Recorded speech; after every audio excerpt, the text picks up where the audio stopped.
Hi guys, welcome back to PJ Maybe Let's Talk Geeky with the Darren Zone, Windology, and Jim the Viking, and me. Hello. Just to forget to introduce me. Hi. So hi guys, and thank you for joining us after 2 weeks. Sorry for the postponement of last week's one, but as I said, family troubles just had to actually take the time off. So I'm glad you joined us, and I know we're up against the big channels because Nerdrotic is on talking Doctor Who with the Mega Geek. I saw you guys over there. Yeah. And Dan. Dan? Yeah. Yeah. Fantastic stuff. Next time I'm on with the father, I'll chat to him and say, "Oh, he's mixing with the big boys now." Yeah. So I was actually on with the father on Friday, and we were talking Doctor Who and Russell T Davies. Big news all round. Absolutely. So what's your thoughts on what's happening or what's going to happen, or what do you think about it? I'm happy with it. I'm confident Russell can turn it around because he did before, and I think that's why they've gone back to him because it's in a mess. It's crashed, and I think they probably went back to him and said, "Right, Russell, come back and I think they help us get it back on track." Yeah, I think they threw money at him because did Moffat not want him back for the 50th or something like that? And he said, nope. Yes, there was something said about that where he was approached and had turned it down. Yeah. Yeah. See, I think every time I hear when I heard the story, I was thinking Weekend at Bernie's. Doctor Who's dead. They're just propping it up. For a bit more. Weekend at Bernie's is much better than Doctor Who at the moment.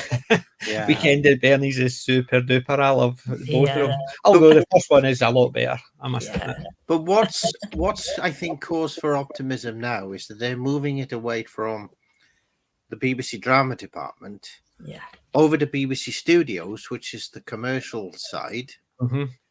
And they're going to work in conjunction with Badwell Studios, which is full of people who used to work with Russell on it back in the day anyway. But the problem is because the whole thing is going to be more commercially driven now. They have to make a profit, so they can't drive it. They have to get their audience back. Yeah, I understand that, but I think unfortunately they're still under the BBC with the same BBC dictates coming down the line, and because it's still under the BBC, I think Russell will be. When he was in, it was under strict instructions who he can pick. So I think there'll still be tick boxes.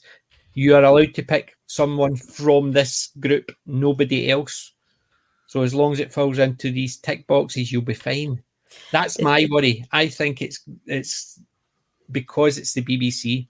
I've got no confidence at all under the BBC because the guys at the top are still the same.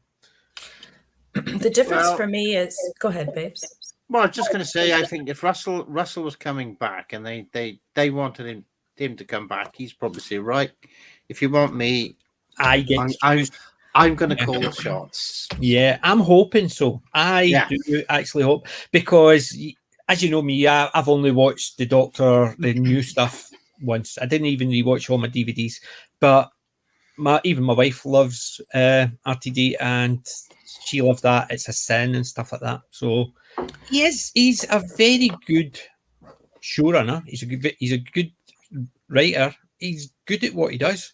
And I'm just hoping he has said, yes, I'll come back, but no interference. Yeah. But I still think it's going to be limited. And I think you'll see that by the choice of the Doctor. Well, it all depends who he chooses. I think that's going to be the crucial when that gets revealed, then we'll see. And if it's someone from the W word category, shall we say, then we'll know then. See, that's why I still think it's going to be a female again. Only for the simple fact is if it starts succeeding under Russell T Davies, and he brought in a male, and it starts succeeding, then they'll be, oh well, a male succeeded where a female couldn't. I don't think that's going to happen. I think it's going to be a female until it starts succeeding. Then they can actually change it up because it's already working. It's succeeding. So I think the opposite, actually, PJ. I think they can't risk another failure, and they can't risk another gamble at a period of time, in a period of time where we have seen this gigantic gamble crash and burn and fail, as badly as it has. And I think if it was me, I would play it safe, go back to basics. They can still do what they want. Yeah. The following, whenever Russell and Bad Wolf leave, then they can, so I think what they're going to do is use Russell's name and his skill and his people to bring it back up to the commercial standards that it had before. And then they're going to be on a winner again, hopefully. See, I quite agree. That's what they need to do. How you look at Hollywood, they've been needing to do that for years, and they're still going down the same route. Star Trek Discovery, Picard, and stuff like that. That's what my worry is. Yes, they need to do that, and I quite agree. That's what they should be doing. Yeah. But how often have they actually done what they should and need to do? Exactly. Because they get the money anyway, so it doesn't matter if it's a success or a flop. They still get the money for it. Yeah. The thing I'm more concerned about, and I'm the least Whovian of everybody here, but I enjoy it occasionally, but female, male, don't really care. But give them good stories, because that's what I remember Doctor Who to be. It's like, wow, this is really good story. Yeah, the graphics, the visual effects, they pants. Doctor Who never needed good graphics and good visual effects. A bit with the plunger. That's what it is. But the Daleks are really scary to the people that love Doctor Who. Yeah. The thing is, Russell. This is the one of the big positives with Russell is he's a known entity. He's a superb writer. He's literally a magician. He's like a sorcerer. I mean, he writes things that is very clearly leaps and bounds above so many other things that are out there now. And he is a known entity. He knows his stuff. He's got a passion for Doctor Who, hopefully in the right places still. But if anybody can sort of bring us back from the garbage heap that we're on now, I think it's him. And I would much more trust Russell than I would another stranger coming in where they're taking another gamble that we're going to get yet another person's version of what they think Doctor Who should be, rather than just making good Doctor Who programs. Russell knows how to do that. He's done it before. He has his own preferences of things. He's obviously been very outspoken and very woke in terms of some of the things that he said, but I don't feel that. I think he knows the difference between forcing a narrative and creating a good story where that narrative can live without completely overtaking the whole premise of the show. The people tune into Doctor Who for escapism. We don't want to be lectured to. You can have topical stories. You can have Doctor Who's always had stories that have, had different topical things in there, but it's never been a situation of talking down to its audience or lecturing. It's been about good stories that allows the viewer to make up their own minds. No. Yeah.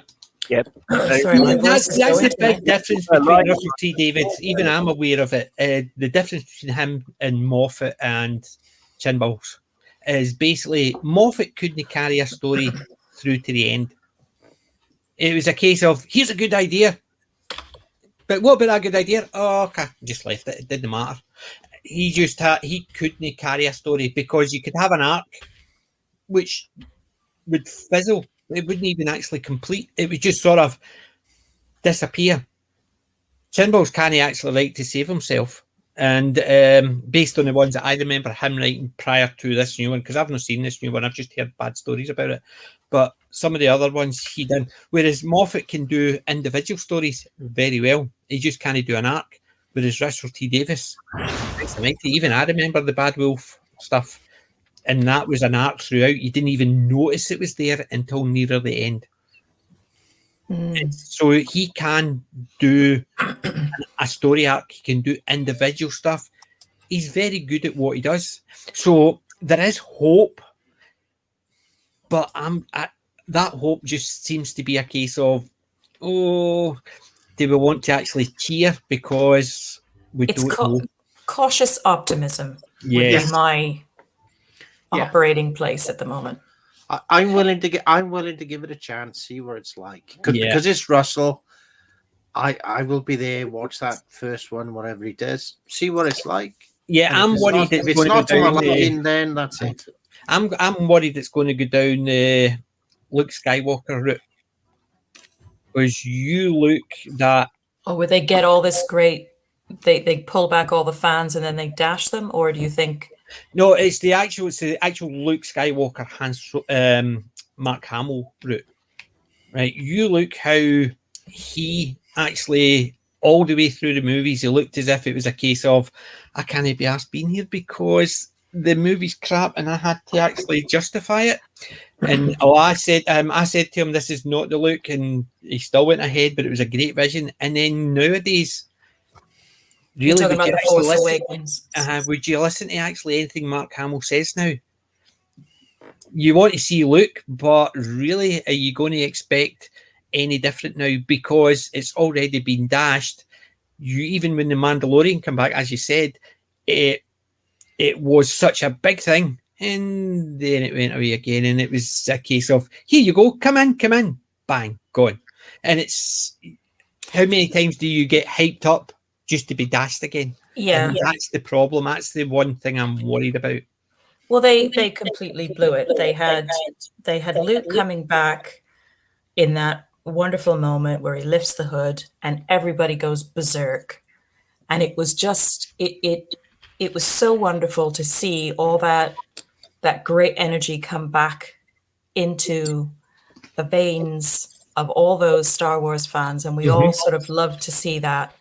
And they just blew it after that. They just completely just destroyed it. So for me personally, Star Wars is finished. It finished at the end of Jedi.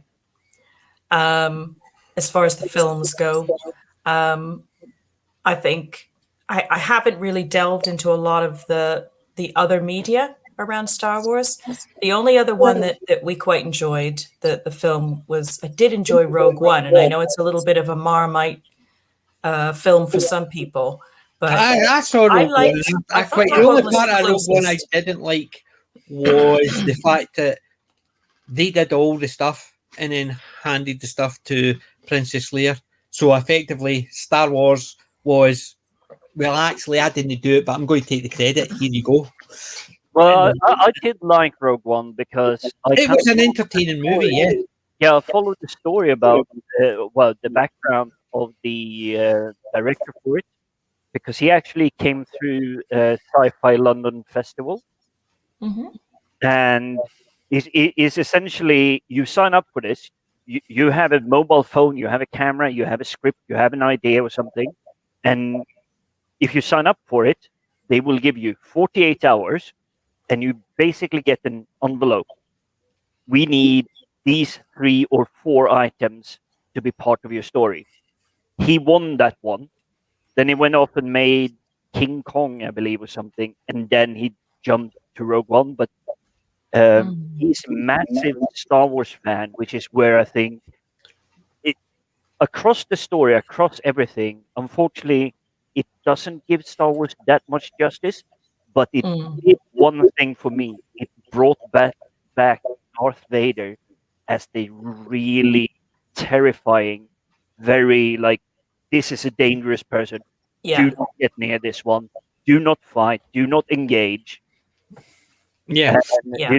See, I liked Rogue One as an entertaining one. The only thing I didn't like about it is it effectively retconned the very first, well, one of the first scenes in Star Wars where effectively Princess Leia went through all the trouble to get the plans. In effect, it says she didn't, somebody handed it to her.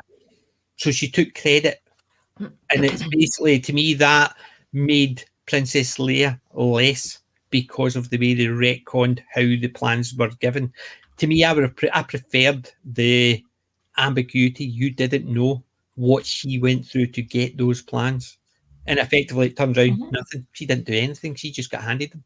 For that, I would say that's a fair assessment, because if you look at Star Wars, A New Hope, which is called today.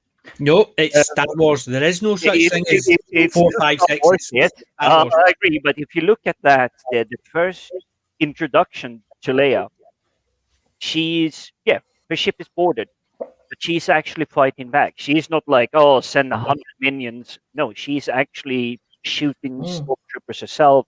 She's trying to fight back. She's trying to get the plans out. She's the definition of a strong character, a capable character of carrying out what they need. She stood up to Darth Vader and effectively goes, who's got your leash? And basically, she was a badass character. But I think that's the only thing I have with Rogue One. I enjoyed watching it. It was a fun movie. Can't deny that. However, because of where it sat and what it implied happened prior to Star Wars, that's the only thing I didn't like about it. Because it's when they retcon something. That's why I didn't like the prequels. Because effectively the prequels are turned around and says, well, they all knew about R2D2 and C3PO because C3PO was built by his son or him as a kid. So Darth Vader hunt for these droids, but he was the one that built it when he was a kid. And it's, it's that type of thing. It's just an R2D2. Oh yes, go and write that memory and stuff like that. And it doesn't really come across C3PO and R2D2's path. He knows he's hunting for them, or these are the things he wants. No, but what I'm saying is the fact that it's basically implying that there is a protocol droid, because it's not as if it was a unique designed droid. It was a protocol droid. You see the other droids, different colours, the silver ones and such. Yeah, that's a good point. So it's not, he didn't build it. It was a factory generated droid, but it implied in the prequels he built it. So how could it be the exact same as all these other droids 20, 30 years later if it's the one he built? That's what I'm saying. It just, that's why I don't like things when they do prequels and try and, if they do a prequel about one character and there's no interaction between other characters, no issue. Don't have an issue with that, because then you're doing the prequel of one character. But when they try and bring all the characters from the original movie in as if they've all met before, it makes zero sense, especially in the first movie, that's them just meeting for the first time. However, it's just crazy. That's why I don't like prequels, because the way they do it. There's very few prequels where it's actually based on one character and all the other characters are not even mentioned because they wouldn't know about them. And I like if they do that. That's a good way of doing a prequel. Captain's being, unless it's Han Solo, by the way. Solo. What's that, Jim? I was just saying the captain is being cheeky in the chat here. Oh, I haven't. The captain's being cheeky all the time. With us, yes. Uncle and he's reach around. Yeah, he always. Hey, Captain, Yes, I know you always like to talk about 3PO's reach around. I listen to his channel all the time, and anytime 3PO's on mentioned, he does talk about his reach around because it's the robot. The 3PO was already known to them because young Darth built it. However, it looked exactly the same as all the other ones, which were factory made. Yeah. So how does that make sense? That's a good point. I always thought that was like an odd part of that. Oh, we just happened to build C-3PO as a young kid. It's like, yeah. Okay. But it's wee things like that. It's a case of what was the point? What was the point in bringing him making?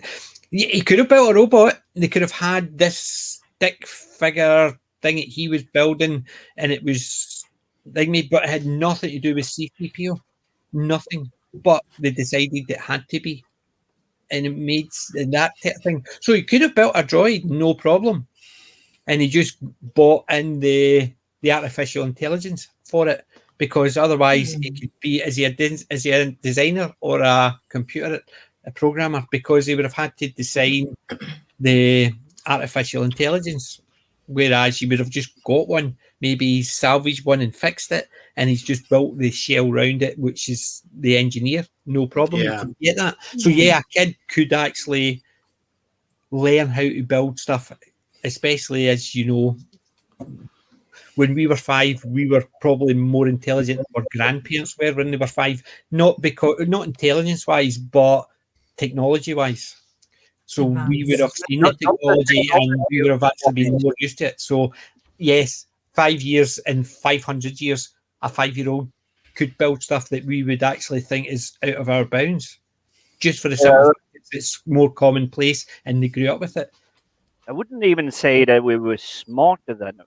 Not smarter, but no. We had access to more training. We had access to more materials in school than they did.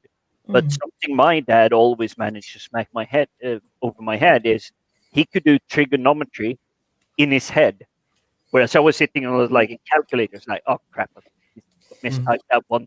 I have to delete and like redo the entire. But he did it in the head. It was like, okay, angle this, cosine. I suppose the better example of what I'm talking about is my sister, her granddaughter. When she was 2, sitting with her iPad. Anytime my sister went to actually get her iPad to do something, she would turn around and go, how'd you do that? To a 2-year-old. And she would fix it for her and hand it back. Because she is more technologically. Well, that's the day and age I grew up in. I was basically the kid the adult dragged into the office. Oh, can you fix the printer? Can you fix the computer? Can you fix this? Yeah, but I'm talking about anybody of a work age is. But because they've already had all that experience and they can pick it up. I'm talking about someone so young. Like, for instance, we're talking about whatever he was called before he was Darth Vader. I can't remember. What was his name? Anakin Skywalker. Anakin. Yeah, completely forgot. Yes, basically just yeah. It was just a case of like Anakin is technologically more advanced. So yes, if he was building it when he was 6, 7, 8-year-old, building a robot, 6, 7, 8-year-old, what were we doing? Compared to what our grandparents were doing at 6, 7, 8-year-old. That's why I'm saying, like, for instance, my sister and her granddaughter's 2-year-old, and my sister hands her the iPad to fix it for her, to set it up or install an app for her, or change, unlock something. So there's the 2-year-old doing it, because the technology she was brought up with, she's so used to it at 2. Whereas she's more conditioned to it. She's more conditioned to it. It's just natural. It'd be like when we were 2, 3-year-old, we could be we know how to work the remote control. We know how to switch the TV on and off. Yet you look at your grandparents, never seen a TV, so how would they know? You know what I mean? So if a 2-year-old or 3-year-old or 4-year-old, they put a box in front of them, they would have had zero idea how to work it. And that's whereas the technology moves on. Because I was 2-3-year-old, I used to sit in front of TV, so I would get up 5 o'clock in the morning, switch the TV on, and wait for the to disappear so the program started at 7. But the first thing I would do when I got up is switch the TV on and put it to the channel I wanted and just sit and wait for it. Yeah. And my mom and dad knew I was up because they could hear from the living room. And we're the last generation that will ever know that. Uh-huh. And the telly we had when I was a kid, you put it on, you had to wait a couple of minutes for it to warm up before you could see. I remember my sister had a Granada TV. Rent Granada, you have to put 50p's in it. Yes, I smell a 4 Yorkshireman sketch coming on here.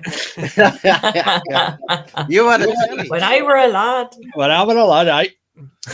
But it's a case of it just goes to show the difference because growing up, my sister, when she stayed up north, they had electric meters.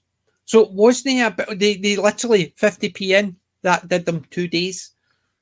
If they had the heating on, maybe it did them 1 day, but 50p a day, so they would put the coins in as they were using them. Now they use the key fob thingy-mabobs. But you couldn't, if you put 50p no wonder they had to put the fobs because the money would have actually been, the whole drawer would have actually had to be about that size for the money you need just to actually do a day with electricity nowadays. But technology is great sometimes. Technology is great because look at us, we're all in different locations sitting gabbing. Exactly. Couldn't have done that unless you had the hello. Sorry, we got a party line there. No. Here we go. It's on in the chat. Not Brian Young says luxury. Captain Deckard's Spock. We used to dream of 50p's. Yeah. Yeah. But that's the thing. Pebbles, but they were 50p's to us. Yeah. And so on. But I was talking because in my stream Wednesday talking to the rabbi, and we were talking about our first time we got a copy of 2000 AD. His was something like issue 200 nods. Mine was issue 4. And the only reason I didn't get issue 1, 2, or 3 is because even at 12-year-old, I didn't get that much pocket money. I could afford a 6p comic. You know what I mean? I got 5p a week, and there was a 6p comic. And I'm sitting there thinking, my brother-in-law, well, it was my sister's boyfriend when I talked him into it. Oh, aye. Nah, see, I wouldn't like you as much, but see that comic there? What comic do you want? So he bought me the comic. Obviously, he ingratiates himself with his girlfriend's younger brother. He is now my brother-in-law, so it worked. But he was the one that bought me issue 4 of Judge Dredd. And after that, I got a pocket money increase so I could buy it myself because my mum and dad said I liked it. But it was one of those things. Yeah, 5p was a lot. I could go and get, oh God, dainties, half-p dainties. They were twice the size of the 2p dainties that you get now. If you still get the dainties, I'm not entirely sure. But you could have your 5p. You could have a bag of sweets in my local shop. Pick what you want. Mm-hmm. You could have a bag full of sweets. Yeah, exactly. they would cola cubes, pineapple. The captain has left you a message in the chat there. I thought was quite amusing. Yes, I did. I did. That's exactly what I did because he did it. He literally, I went to the shops with him, and I was looking at the comics, and he sort of looked and says, "You want a comic?" Okay, and it was almost a case of and I'll tell my sister I like you.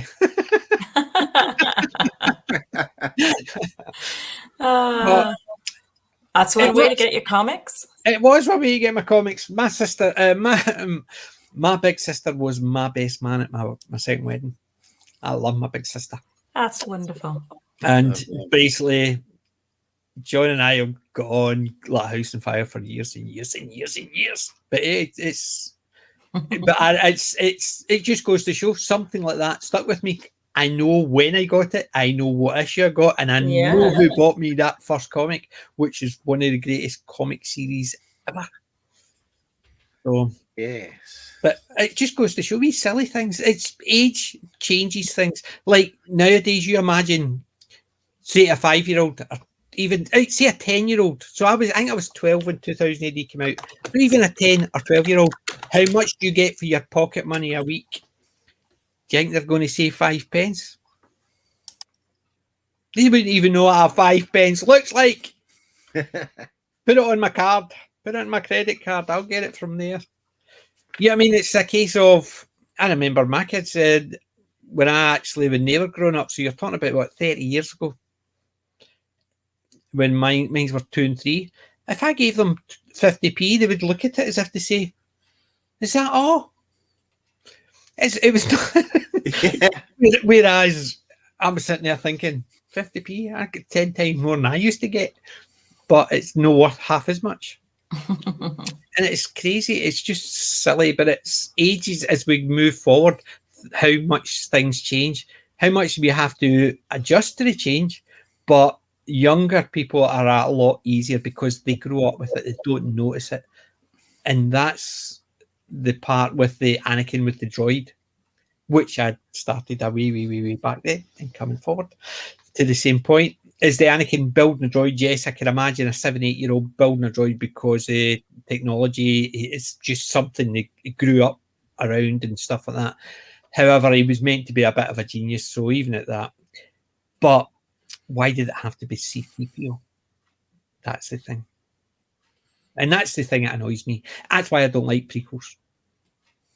I'm not a huge fan of prequels myself because another thing is that many times the prequels end up being made much later, like so much later that the technology is improved and everything has changed. So they don't have the same feel as the original film. I think once the films come out, leave it be, and I think that's some of the mistake that's been made with Star Wars, some of the big mistakes, because they just see dollar signs and they just want to keep milking it until it's just an empty husk. And it, to me, and I think that this sort of reminded me of another conversation as well. Come up with original characters, come up with something original. Yeah. Back when George was writing Star Wars and when he was conceiving of it, he didn't have half the opportunities that a lot of them have now, and the technical expertise and things like that. So why not come up with new characters instead of trying to usurp old ones? Yeah. But that is do you know why that is such a fantastic point? Because you know what George wanted to do before Star Wars? I may have heard this and I can't remember. It was either one of two, and I think it was Flash Gordon. It was either Flash Gordon or Buck Rogers, but I think it was Flash Gordon. Yeah, he wanted to do a Flash Gordon movie, and he couldn't get the rights. So what did he do? He created a new characters, new franchise. He didn't copy Flash Gordon.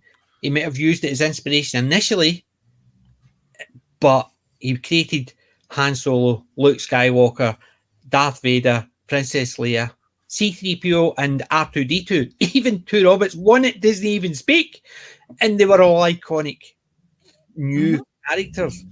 Yeah, because he couldn't get that one. So there you go. And nobody can turn around and say, I just copied so-and-so. You can use somebody as an inspiration, but his went so far that it created iconic characters.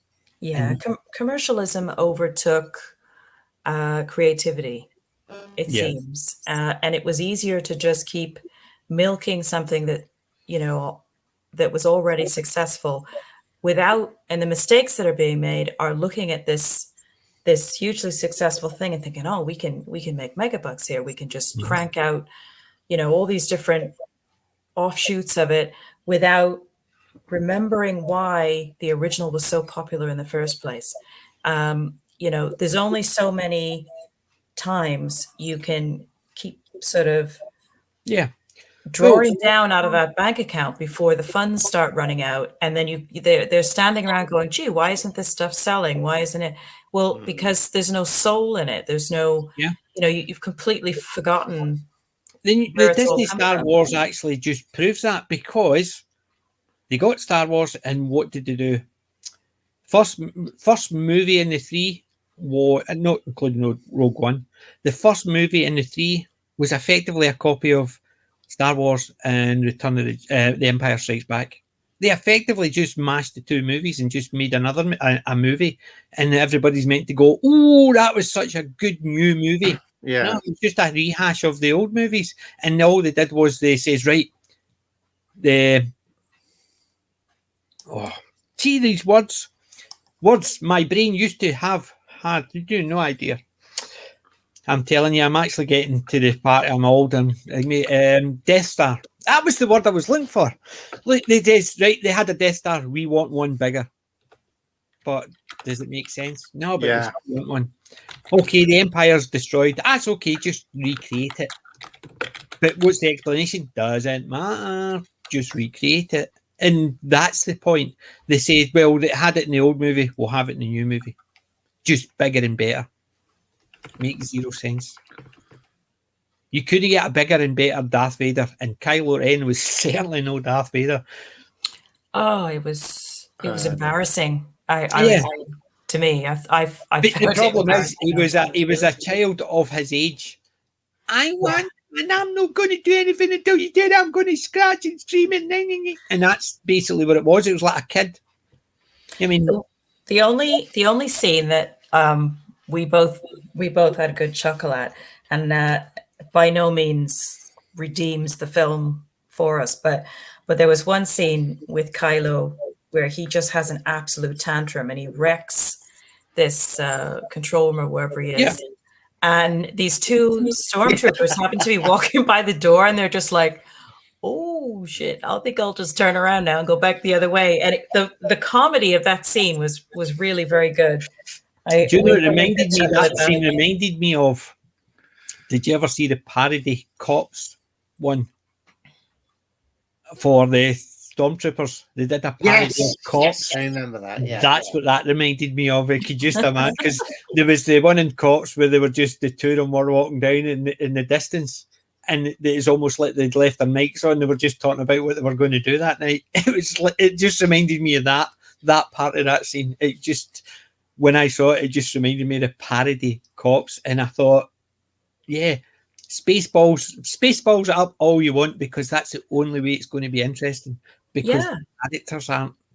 You know what I mean? Oh my goodness. What was that?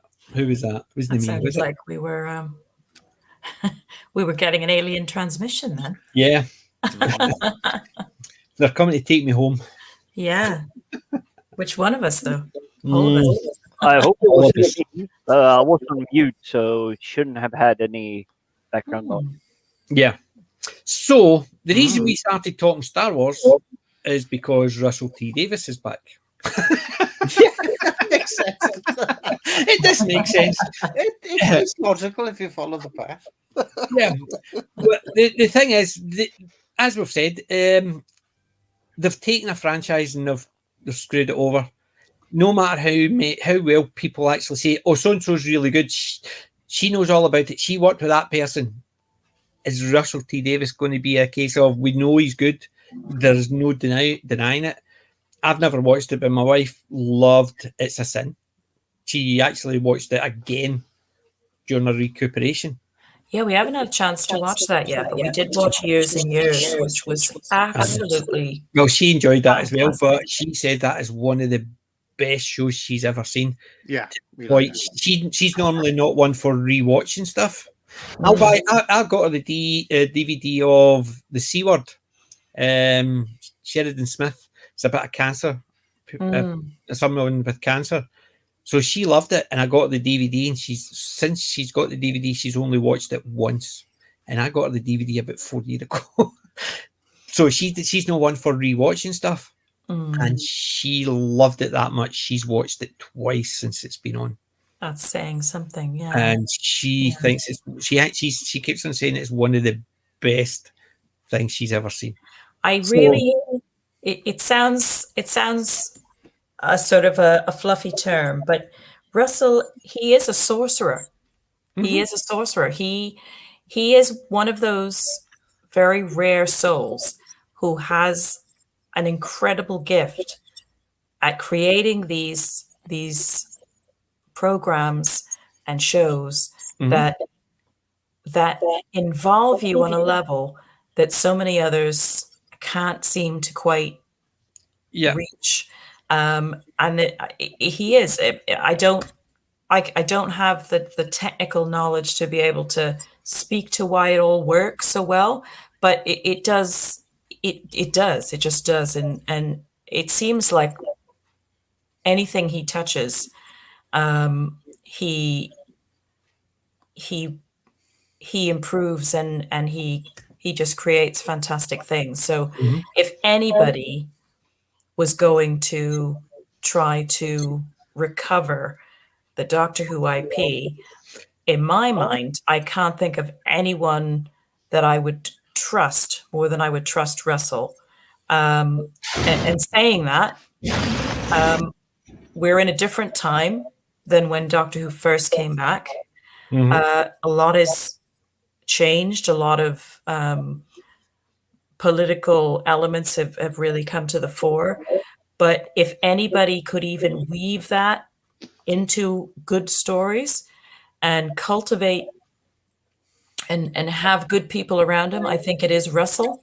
One thing I still don't agree with is that the Doctor, I feel, is a male character. So there was a couple of people were saying, what if Russell, would you watch it if Russell tried a female Doctor? And like you were saying earlier, I don't want that as a fan. I'm not interested in that. Do you know the nearest I'll get to enjoying a female Doctor is watching a female Time Lord. Well, I'll watch Romana. Yeah, that's it. No I problem. mean, I think Gary was probably the one that said it as well. If you want a female Time Lord, you've got the characters there. You've got the Ronnie. You've got Romana. Then you get double the fun out of all that. You get double the profit, double the commercial. I would have loved to see Susan's story. Yeah, that's another one. She ended up on Earth. What happened afterwards? What happened 100 years afterwards? Because she's still on Earth. They did an audible. I know they did an audible. I don't know if it was it a Big Finish? They did one with it was she was on Earth after they had rebuilt it after the Daleks. Yeah. It was years ago I read it, or listened to it. But I remember that, and I always thought, I would like what happens. They could have had Carol Ann there, even if it's just a case of, well, we want it for younger people. Right, fine. Have Carol Ann there and set it up, then regenerate before the end of the first episode. There's a point about Susan, though. Because she was supposedly very young. Oh, is that my microphone? Or something? I think so. I don't know. We'll Let's try that again. Oh, that's better. It might have been my microphone. Right. It seemed to sync with me speaking. That's okay. That's all right. No problem. Because Susan was very young when she left Gallifrey with the Doctor. She wouldn't have gone to the Academy to become a Time Lord. So she was Gallifreyan, but not a Time Lord. Time Lord, right. Just a sort of a little point. Yeah, but even at that, she would have still had special abilities, shall we say, different. So she could have actually. Let's just say River Song never went to the Academy. Was it River Song? Yeah, River Song. Yeah. Basically, she regenerated. She never went to the academy. She was True. born on the TARDIS. I suppose she was conceived and brought up and born in the TARDIS. So Yes, or but something that's what I'm like saying. that. So the academy is just a Yeah. training ground to hone those things. So Susan could have actually had been a more raw talent. Well, you also had Jenny. from Jenny as Office well. There was as another well. option with You Jenny. know, Basically, was she was left. a clone, a female clone. Yeah, she was taken Yeah. from Yeah. like Tennant's doctor's DNA. Yeah. But yeah, I mean, you had Jenny. You have these. So that's what's frustrating to me is like it was just a totally. It was just like a power grab for the sake of it, as opposed to really looking at a plan to create more good content. It was just a tone deaf power grab that had nothing to do with creating good content. It was just somebody wanting to make a point, and just sacrificing various different IPs on this altar. And then sitting back and going, gee, I wonder why, the merchandise isn't selling. Well, duh, Yeah, it's the same as you look at the like a couple of weeks ago. I showed you the Doctor Who companion set I got. Yes, remember that was in a place called XS, which means it was sitting in somebody's shop, not selling. Yeah, look at that. Even though it's got the new logo on it, you hardly notice it's only a wee bit in it. But the figures are great. It's a great set. It's got great some great information because there's a booklet. It's got the originals. So it's got the Doctor, Susan, Barbara, and Ian. Fantastic. But that's sat in somebody's shop, not selling. That's why that shop XS got it, because they couldn't sell it. There's a shop in our town centre that opened up. It was like that one I was saying, TV and movie store. Mm-hmm. And when you come into the shop, on the right-hand side is a whole wall of Funkos, of the Pops. And all of the 13th Doctor Pops, including the Dalek from the 13th Doctor's run, and her Pop. It's like completely undisturbed. There's a shelf full of them, isn't there? There's just a complete shelf full of them. Every time you go in, it's just the same. There's no missing ones. There's no evidence that anybody is actually buying it. The same stuff is still there on the shelf. Yeah. And that there are people swarmed around the T-shirt racks and swarmed around the other collector's items racks, Star Trek and, Star Wars and things like that. But there's no other Doctor Who Pops even on there. They have a lot of like Pops from like popular video games and things like that, and Marvel characters and things like that. But that's the only Doctor Who stuff they had, and it was untouched. Which is totally untouched. Considering what they've got outside their shop to drag people in. Yeah, TARDIS and a Dalek. which you don't see anymore anyway. I mean, it's not really the pull. It doesn't have the draw that it did before, because we've lost so much ground, in the last 3 or 4 years. So yeah, it was great to see them. It was great to see a Dalek and a TARDIS there, and yet all the Doctor Who stuff, as far as the Funkos go, is just sat there because there's no classic Doctor Who Funkos. Right. See, while we're on this subject, I did buy one thing today, and I got it as a gift. I love it. It's a Doctor Who related thing, and I'm going to show it. But unfortunately, I laughed at it when I bought it. Even though I loved it, I laughed thinking, this is sort of the state of Doctor Who nowadays. Right? I'll show you. It's a gift for a friend, because my friend has got an aquarium. Big Doctor Who fan. So I bought her. If someone had this, somebody else was showing this the other day. Didn't Starry-Eyed Girl have one? It's Starry, yeah. Yeah. Do you know where I got it? I got it in Lidl. Hey. Look at it. It's basically, look at the state of it. That's why I was laughing. I thought, yep, that's the state of Doctor Who nowadays. Yeah, but it is still fantastic because see, I saw it and I said, and my wife says, "I'm going to Lidl's." Well, I saw it and no one else is having any. They only had one of this, but they had a phone sitting smashed in thing, and they had a car rotting away. This was the best. I got that, and it was. My wife had said a friend has actually got an aquarium. I says, great, so it's not going to go to waste. She says, but what if she didn't have the aquarium? It would have been sitting outside my house in the grass.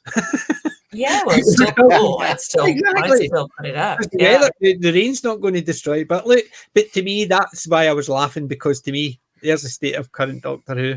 Well, I have to admit, it would be quite hard to resist if that was just sat on your shelf and not in an aquarium. Just to have a little sign under it that said the Chibnall era, with like the TARDIS all completely shut down. It's as soon as I saw it, I loved it. I just couldn't actually not. I was tempted to buy one for myself, but every time I looked at it, I've tried to dust it to see it's falling apart. I wonder what's wrong. Yeah. Could be all right for the bathroom. Yeah, but it's I got that today for my friend, and I love it. Yeah, to buy one for myself. I think that's great. I love it. So that was what I got today, because in the last 2 weeks I've not been out. So we went out today, and I saw that, and I was happy because I had something I could show. Just so happens when you've not been to a charity shop for 2 weeks. Yeah. I was. I had a lovely day out, invited out by a work colleague, and we had a little wander through quite a few charity shops, not locally, but a few towns away, and I couldn't find anything sort of sci-fi or geek related in those runs. Unfortunately, the only thing I did find, which anybody who follows me on Twitter will know, or Instagram, I found a little stuffed tiger, a little plush tiger. I saw that. He's actually not so little. He's actually a good size, and he's kitted out in full camo, pants and jacket. Like a trousers and jacket, and he has a little backpack on in the back as well. And I saw that you posted it. Yeah, I'm a classic sucker for teddies and things like that. And I've got a great teddy. Want to see him? Oh, I couldn't leave him there.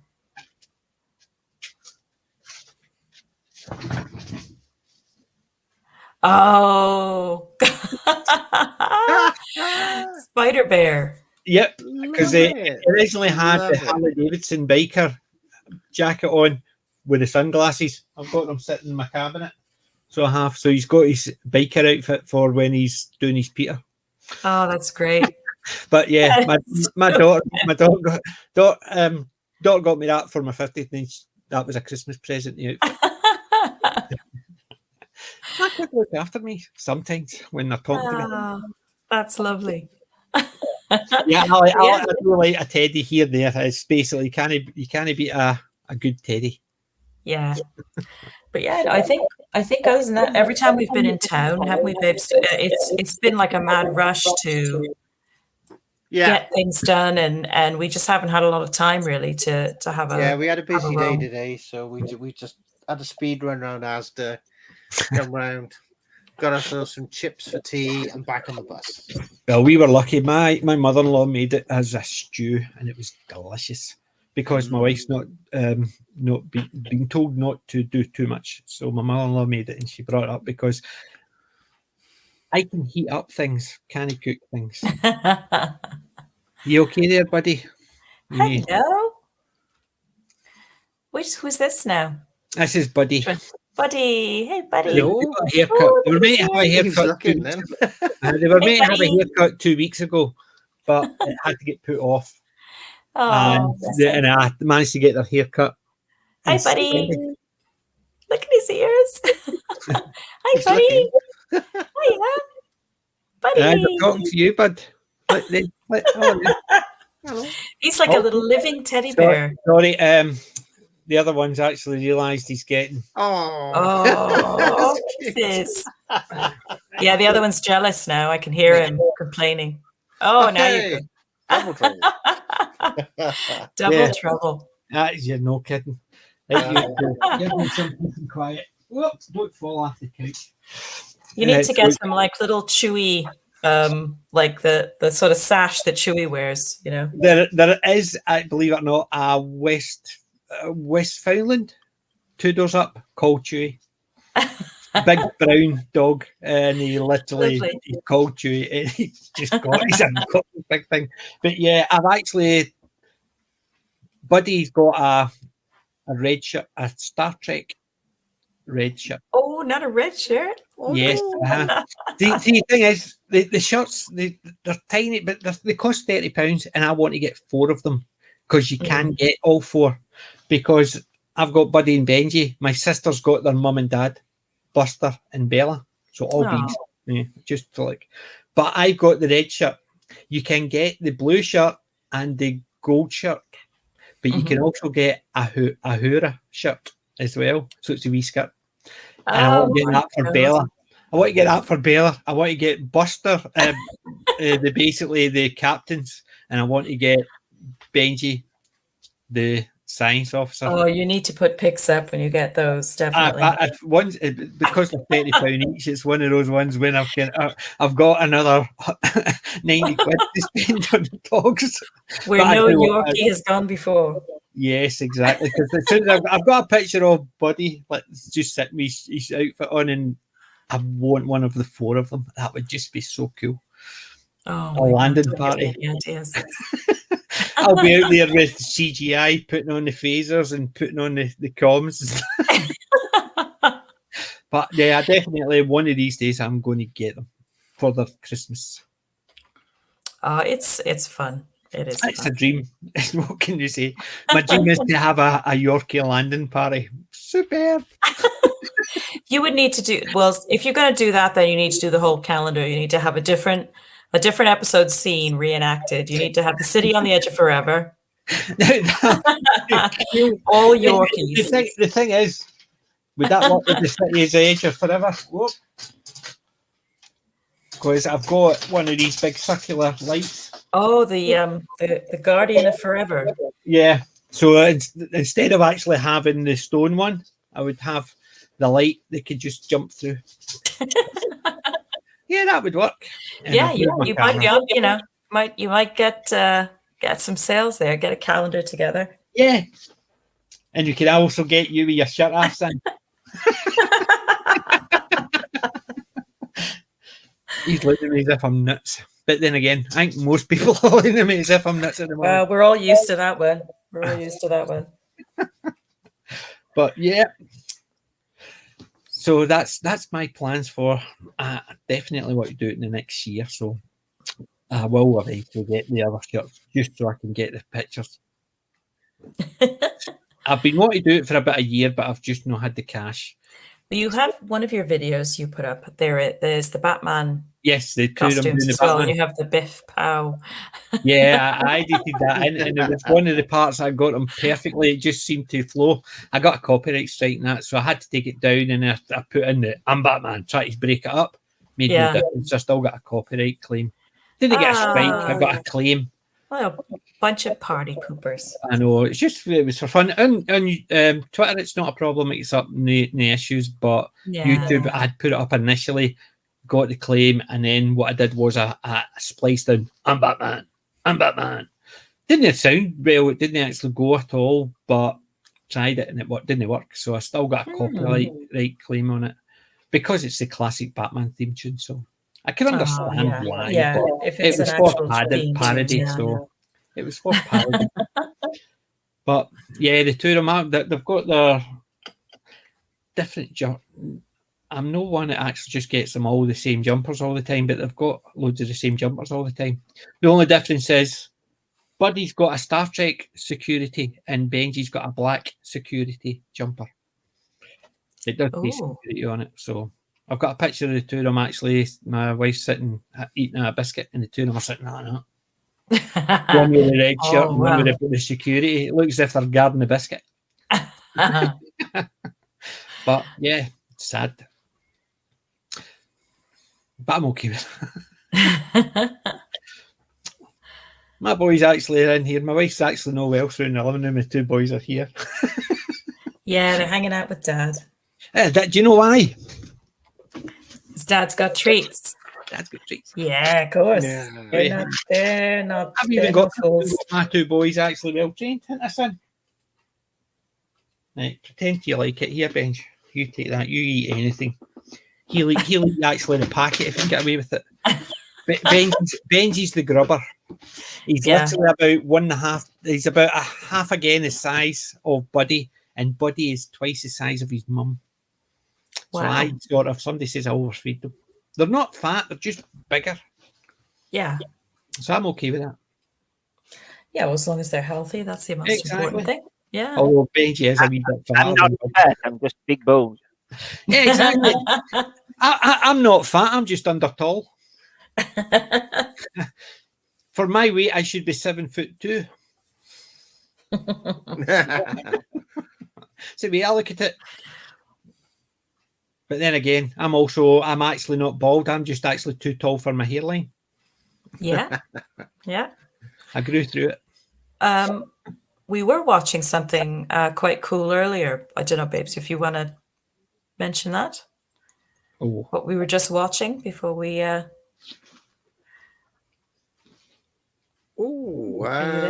Doctor Who related. Oh yes, yeah. We're watching the Evil of the Daleks. Oh, release. The Blu-ray dropped through the letterbox today. So, superb. Nice job with the animation. And they've got the surviving episode 2 is also on the disc, and they've done a nice sort of restoration job on that as well. So. Excellent. I've not got that one yet. That's going to be one of the next ones I get. I think Macra Terra was the last one I got, and I enjoyed. Yeah. And the good thing is they don't go over the top with the not the restoration, with the animation. It does look of its time. Yeah, it's very bare bones. They keep it in with the style of the original stuff. But you soon forget it. Yeah. And it is, they could have actually gone down the Dreamland route, made it very colourful, or they could have gone down a CGI route where it is literally almost trying to make it as real life as possible. I think they've got it perfect. So we had a nice little discovery as well while we were watching it, and then when it got to the credits at the end, we realized that the wonderful Windsor Davis was in a Patrick Troughton story. He played a thug. Yeah, and we both looked at each other like, Windsor Davis. Yeah, I remember that. He's only in it for He's very short. He's a very minor character, but as soon as you see him, the animation doesn't. It's not so recognizable, his face, but on the original episode, straight away go, oh yeah, that's you recognize his voice. Yes. Boy, do you know I was watching shoulders back now? Lovely boy. Show more. Do you know what I was watching last week? I've finally got a video player. I finally got one from the charity shop. I think you were saying, £5, and I finally watched Shakedown. Hey. Which has got Carol Ann Ford, Sophie Aldridge in it. There is a few others, but they do not play Susan or Ace. Neither do. They play other characters, and the two of them are sort of don't like each other in it. And they have the argument, and now before the Santarans turn up. But it is fun. It is. I can understand why it never went to DVD. But it is of its time. It is one of those things. It was just somebody that actually wanted to do another wee Doctor Who spin-off type thing. So they had one of the creatures, the Santarans. It was the same as the other one I've got, Mind Game Saga. It's Sophie Aldridge in that, and it's basically there's a draconian in it. However, she doesn't mention the doctor at all. She does mention the prof once, but it's almost like it's not referring to the doctor at all. But it's set in the same world, so nobody calls her Ace or whatever. So it could be in there, but it's still good because it's in the Doctor Who universe, even though she's in playing a character that could easily be Ace. You don't know because it's not mentioned, and she sort of mentions an offhand remark about the prof. You don't know if she's talking about the doctor or if it's just a professor at university. Just the way she mentions it, it could be anything. And I liked it for that. It sort of left it ambiguous, but it's because the Draconian is there. And that one's a similar idea. It leaves it open enough. They don't mention, but it's enough that it's set in that same universe. They're just playing different characters. And the two of them playing against each other is quite funny because the two of them having the being catty towards each other is fun. They seem to enjoy having a good laugh at each other. So they did. I'm rich and yes, you just married into that money and all that stuff. So it was fun, but it's definitely not Doctor Who. But I must admit, the Evil of the Daleks sounds superb. Yeah, it is. We're really enjoying it. Yeah. I've got the Telesnap one. An old video. I've got that, and it basically is because I always thought, I've got the video of that. I'm wondering if I've got one of the videos before they wiped them, which obviously being stupid. No, that ain't happening. So I decided to dig out when I got the video, and it is a Telesnap. So, and it is literally, so the episodes that are missing are literally just the pictures with the voiceover in the background. In the picture. Oh, right. So I thought, excellent. I've got one of the only copies, and then realizing that they actually wiped them before they actually created the videos. So, but I've got a couple like that. There is one of the other ones. What's the other one that I've got? It's not the Gunfighters. There is another one I've got. Is Telesnaps, and it's the same idea. They basically, I thought, I wonder if that's one of the ones. It's obviously just two. I've had my collection for so long that I forgot what they were on because I've obviously seen a lot of stuff, and it was Telesnaps. But I've got a load of other ones there I need to actually rewatch in video. I watch them in video before I watch them in DVD. I'll get back to my roots when I was a lad. I was just going to ask Jim if what he's been watching lately, and I think he's just dipped out for a moment. Yeah, but I'm trying to think. There he is. I'm still here. I was just like turning the camera off. Multitasking. Yes. He turns the camera off when he's pouring his alcohol. Whereas I don't do that because I just hide it inside my brew bottle. The thing is, we're having a supply shortage here. I went to Sainsbury's, Tesco's, and Waitrose. No ready meals, and the sugar drinks section. All three supermarkets. It was like that's the there was a shortage of the gas, the sort of the fuel. They're doing a fuel shortage as well. Yeah. But do you know the silly thing is? Do you know I've heard a few of the shops saying nothing to do with the fact is with the drivers not coming in and out because of new border rules. No, they put it down to it's Brexit. Yeah, it's you see, I'm not buying that because I don't buy it. I know it's not because I work for a logistics company. Well, it's the knock-on effect that people were told, stay home, do nothing, sit in your living room, do nothing. And now we're starting to feel it. There's a shortage of... Do you know the biggest problem is? Do you know the biggest problem is? They told everybody to do that except certain people. And certain people, like drivers who supply all the stuff, are sitting there thinking, why should I work if they're all sitting at home on a salary? Mm-hmm. So that's why they're basically saying, no, I'll just sit at home for a salary, same as everybody else. So why should I work? And I quite agree with them. Why should they actually be out knocking themselves out to do everything when other people are sitting at home with their salary? fair enough, there's certain ones who can sit at home. Like me, I can sit at home easily and do my job just as easily as if I was driving into my office. Because I work in IT, so I can do things remotely. There's certain times you have to be physically there. But drivers, no wonder, I quite agree with them. If they actually want everybody else to sit at home except the people who don't get a pay rise to do the work when everybody else is sitting at home, why shouldn't they sit at home and get the money? I quite agree with that. Yeah, But it's the fact that they turn around and see it. I so sympathize with it. But I've also started seeing a lot of reports coming in. It's like, oh, I'm only making like £24,000 a year, but the starting salary for a truck driver is like £30,000 a year. Get the license if you want to improve your salary, your income. Mm-hmm. Okay, yeah, you may have to deal with the Brexit nonsense, the whatever it is, like. But see, that's why I'm saying, see, when they say the Brexit stuff, you mean crossing a border. So if you were driving through Europe or you were driving into Russia to deliver, you would have border stuff. So call it, oh, sorry, bud. The way my arm's going, I belted him across the nose. You need a coach now. You need a treat. I'll get you a treat later. No, just now, because I'm talking again.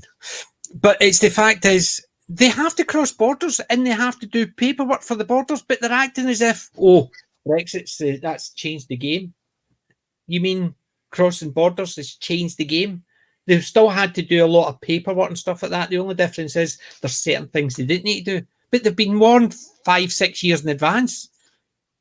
It's going to happen, but they turn around and go, oh, it was a surprise. Really? We voted out 2014. We finally went out 2020, and you're saying it's a surprise that you had to get this paperwork. I wish I had a button on my soundboard just going like, surprise, motherfucker. Let's see.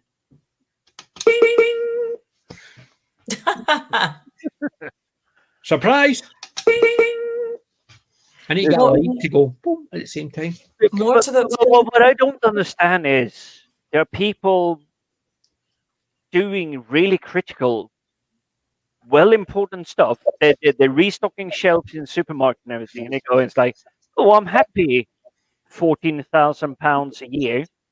Like, you can double your salary if you get the truck driver's license and then again on this, but they don't. They don't want to. But there's also the aspect of it. Do you want to be away from your family for days and ends? So some people no. Some people, yes, please. But some people, it's no. It's that type of thing. I think the burning question with all of this is, what does Jim's T-shirt say? Because I can see that. I can see part of it. The hardest part. Hold on. Solo right. The hardest part about a zombie apocalypse. Very good. I like it. Yes, very good. Hulk smash. Yes. Well, this is a B&M T-shirt, by the way. Yes, that's cool as well. Yeah, nice Hulk T-shirt. £4. Classic. Uh-huh. Well, I got an amazing T-shirt from, I think it was Asta. It's by George. Monsters from the Muppet sitting in front of a drum. So it's still on your T-shirt, but if you have the mobile phone app and scan across it, he will actually start just drumming. Oh my God! Yeah, now we're going high tech. Yeah, it was like I'm saying nothing about the Muppets and Animal. Yeah. I've got the boxer shorts with Muppet and Animal. I got them years ago as a gift, and they're cool. It's just Animal on the boxer shorts, and it's thank Christ they're to the side. That would have been unfortunate. Speaking of Animal, I don't know where it came from, but the Muppet Show theme tune has been in my head all week. I don't know where it came from. It's time to light the lights. It's been like a little earworm. Yeah. off and on. It is. I love the Muppet Show. I used to I miss watch it so that much. all the time. And I do. I like the Muppet movies and stuff like that. Some of them they're are great. not as good, but it's just seen Fozzie Bear. I always wanted to be Fozzie Bear. Yeah. His jokes were as bad as mine. Waka, waka, waka. Waka, waka. And I mean, Gonzo and Miss Piggy. It's just so They were many wonderful. great characters, even side characters that you didn't know the names. You go, oh, Muppets, because you recognise them straight off. Mm-hmm. And that's what I loved. Even the chickens.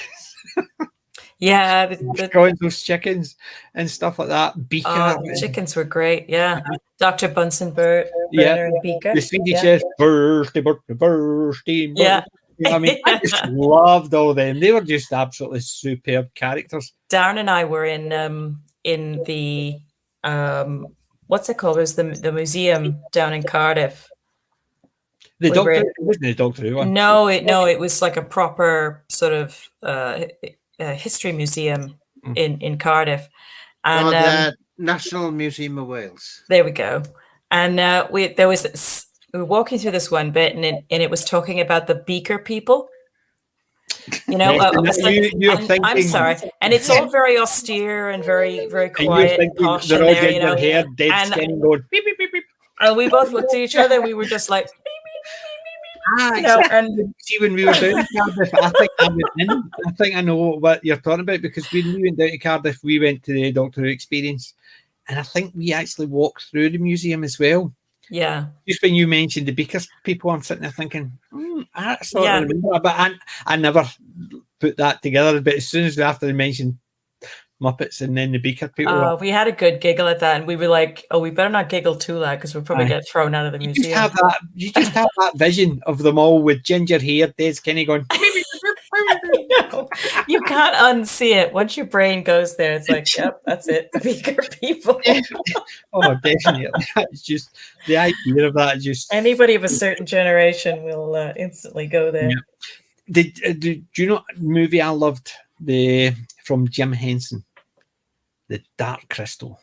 Oh, I need to watch that again. It's been ages. That terrified me. I remember actually watching. Was it Wogan? And they had kids or something like that on, and they were introducing them to the characters, and see the shell, the evil ones, the ones with a big claw and the shell, they came crashing through a wall. They'd obviously put up a polystyrene wall, made it look as if it was part of the set, and two of the kids nearly climbed over their parents' shoulder to get away from them. I was knowing myself, and I was sitting there thinking, yeah, I remember seeing it when initially, and I probably felt the exact same way. But it was watching other kids just basically climbing away from their parents over their shoulder, trying to get away from these two things. And then they took them up to it, and they were giving it all that, pretending to be evil. But the kids could obviously see it was people inside it, and they were having a laughing joke with it. But one of the wee girls, don't go. But I love that movie, and they're talking about doing a remake of it, aren't they? Are they in the middle of doing a remake of it? Oh, golly, I hope not. I hope not. I think it's going to be... They would be changing... That's the problem. They either remake it, and what's the point, because it's exactly the same, all they've done is updated it, or they remake it and change it, and what's the point, because you remade it because it was so good, but you changed it because why? I just wouldn't want to see anything made at the moment, you know, using any of the original Muppet characters. No, thank you. No, I know. I think so. They're just not the same. My mum's favourite Muppet character, and she got a picture when she went to Florida. She won a trip to Florida, her and my dad. And one reason she was happy, not because she was getting a trip to Florida, is because she got to meet Miss Piggy. Oh, wow. She basically went through the Disney, and basically... Obviously, you've got all the people dressed as the characters. She's got a picture, Miss Piggy, and she was over the moon in her 60s, standing there like a big beam, like a kid. So she was. There's Miss Piggy. It's our favourite character. My dad was standing next to Fozzie, sort of going like that, as if to say, "I do better jokes than him." But Hank Fozzie was sitting there going, "Yeah, and I do better jokes than him." But isn't that great? You know, I mean, this is the thing, and this is what these different IPs do for us. You know, then that's proper escapism. Yeah, when you can just go back into your 8-year-old self and really enjoy that moment, and you know, and that's what takes us out of the day-to-day difficulties and the craziness going on in the world, you know, and again, that's what we as fans, you know, I mean, that's what we've been fighting for lately, is to have that back, you know, is to have that return to escapism without having to be bombarded with over the top messaging. Definitely, You know? because you look at it, that talked about them, one of my favorite movies. That every time I watch it, even though I do appreciate, yes, it's aged, however, it still takes me back. You saw my interview with Alan and Ed from Sentinel Comics? Yes. And Ed is, they're talking about they're going to, in the future, he's going to do some artwork for people. And Al had said that he likes, was it Frankenstein? So he wanted to be strangled with Frankenstein. And he says there's other people want to be bitten by Dracula. So he's doing the picture with that person. And I told him, oh, that's cool. I'm going to commission one. I want to be dragged out of the control room by a giant ant. And it's from that scene where I know the scene. guy radio operator in. Yeah. Crashes through, grabs him, and drags him out. Puts its pincers right around his midsection, doesn't it? Yeah, I know the scene. That's what I said. I says, I want to commission that one of me as the radio operator getting dragged out. Oh, because that is awesome. So iconic. You just imagine I've got my iconic scene from one of my favourite movies, and there's me in it.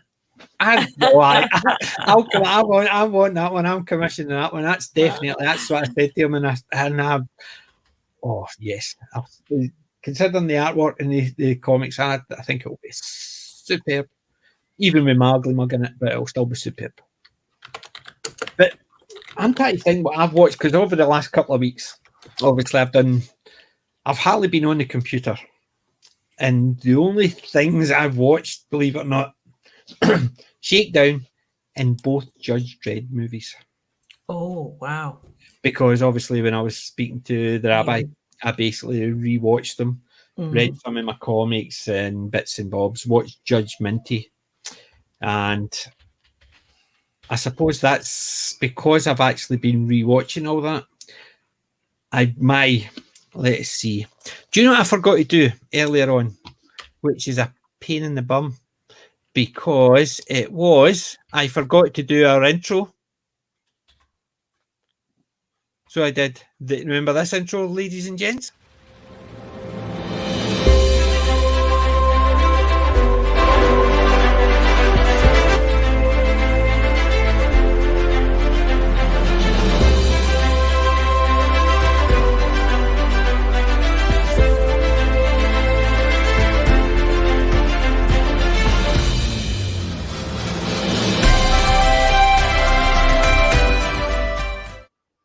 I forgot to do it for the show. Nice one. That's a great intro. But that's right. Yeah, it's a great intro. And to be fair, if you watched, what was it, last Friday Night Tights? They failed their intros. It was just lagging and just not doing anything. They just I think they had like a corrupt file or something. Yes, they had to get the file off Perry Chan again, didn't he? And it would pause and stuff like that. I was watching it earlier on. I was still watching the end of it, and it was all out of sync. I don't know if the end of theirs is somehow out of sync, but I was watching it and they're all talking, and it's different. It's different person talking. So you see Gary going, and you hear Ryan saying, "Yeah, and he did this," and I'm sitting there thinking, wait a minute. That's out of sync. So I did a refresh and it was still out of sync. I went back to the beginning, refreshed it, then clipped through it bits and pieces, and it was all out of sync. And I'm sitting there thinking, that's true. Because it's live is fine, but maybe when it's been uploaded, it's basically YouTube's messed it up. I'll need to actually do a refresh on it again. But there's one thing. Let's do this. Pick of the week. I still think my voice is terrible. I think that's fine. That's good. It's perfectly fine. Yeah. So pick of my collection, because, as I said, that's the only thing I managed to get this week because I've not really been out. My pick of my collection is because I've been watching Judge Dredd. Future Shocks, the story of 2000 AD. Nice one. And it's interviews and bits and pieces and stuff like that. They talk about the movie, they talk about the other movie, they talk about how the comics were done. It's just the origins of it, and that I love. It's 2000 AD, of course. But that was my pick because I watched that again, and it was because I've literally not really been near. I think I've had about a day and a half or a night here and there when my wife's actually been resting. I managed to get to a computer and I just sat back and thought, there's no point in doing all that stuff. So I just basically sat with a DVD on because I didn't even do any work. I literally didn't do any work. I was a whole week with my computer switched off. Yeah, that's unusual for me. It's that's really very unusual. So basically, I just the couple of times I got to a computer, I just put my DVD on and just sat back and watched to relax. Yeah. And Future Shock and the two Judge Dredd movies. It's the only things I've watched this week. Yeah, that's fair enough, though. You know, you guys had a massive shock. Yeah, it's thankfully we're out the other end, so good. That's why I can relax and laugh and joke about it now. But not fun at all. I'm still glad that you're out of it now. Yeah. Funny enough, it actually made me no, wait a minute, that was before. Yeah.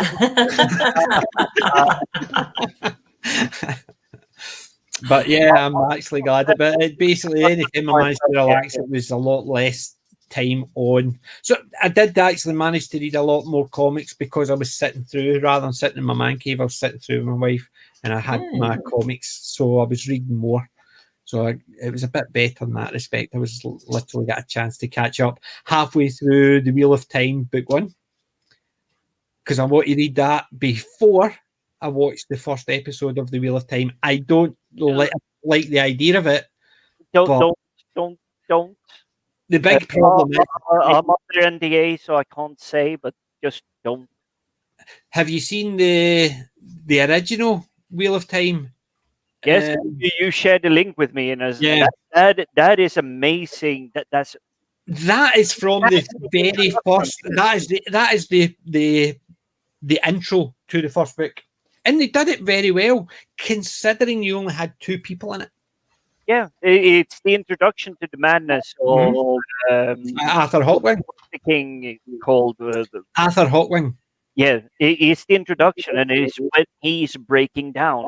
Yeah. Just so amazing. Yeah. But the problem is, because I'm such a big fan, I don't want to watch it, but I can see myself getting dragged towards it just to see if they've messed it up, because I love the books, and the first book could be done so well, but if they mess around with the I will say the thing is with everybody's they are following the material, but they are overpowering. Oh no, they've not overpowered. See, the thing is, in the first book, Moiraine actually seemed a bit overpowered compared to what she would say the powers they've lost. When you look back from the things they have when they're in the White Tower and they're getting trained, and they talk about things they've lost and stuff like that, and you go back to the first book, Moiraine seems very overpowered, as if she's doing a lot of things that they're talking about they had lost. So it was almost Moiraine is really, really strong with, well, I wouldn't say the Force, because that's Star Wars, but she's powered with the one power. The one power, yes. She has a lot of practical capabilities Yes. in real day life. Yeah. And she's very good at deploying them. She's Yeah. really good at deploying Well, them. see, to me, I would have actually after the fact, after I'd learned about a lot about it, I think the Blue Adger didn't fit her. I think the Green Adger would have been a better fit for her, based on her. Are you sure? Based on the In prequel. relationship with Lan. Based on the prequel. Okay, yes, I'll see that then. Yeah. Based on the prequel, because of what it was, I can understand why they had the Blue Adger, but I think the Green Adger would have suited her better because the prequel. But that's the same again. She suited the Blue Adger very well. Then the prequel came, and you're sitting there thinking, why didn't you choose the green? Because it would have been more in style because of how they got to there. Well, if I'm throwing a monkey wrench into the. As long as it's not red, it's okay. Well, no, it's more. She got the choice. Yeah. At the end, she had to choose, and she went, well, I like the green, but I want to be blue. It's kind of like when I'm playing a Star Wars game like KOTOR. I want the green lightsaber. I don't want the purple. I don't want the blue. I don't want the yellow. I don't want the red. It is. I want that way. Yes, that's what I'm saying. But the choice, that's like turning around and saying you're wanting the choice of green, but somehow you ended up with blue. And then you had to justify why blue's your favourite choice. That's what I'm saying with the prequel. The prequel actually sort of gears her towards the Battle Adger. But she ended up with the Blue Adger, which is they've got a strong bond with the Green Adger, but they're more the intellectual and the research. Well, the Brown Adger's effectively the research. The Blue Adger, they're like a bridge between them, but yes, they employ knowledge, wisdom. It's all to do with the knowledge. The Brown Adger's the research. The fact is that if you take the Brown, they read books. Yeah, they're basically like the Ogre. What's it called? The steadfast guy. The Ogre, basically. Yeah. So he loves the knowledge, but he's broken out of his confinement, and he wants to see it for himself. He wants to do all of that, and I think she's closer to him in terms of personality. She wants I'm actually trying to remember what the Ogre's called.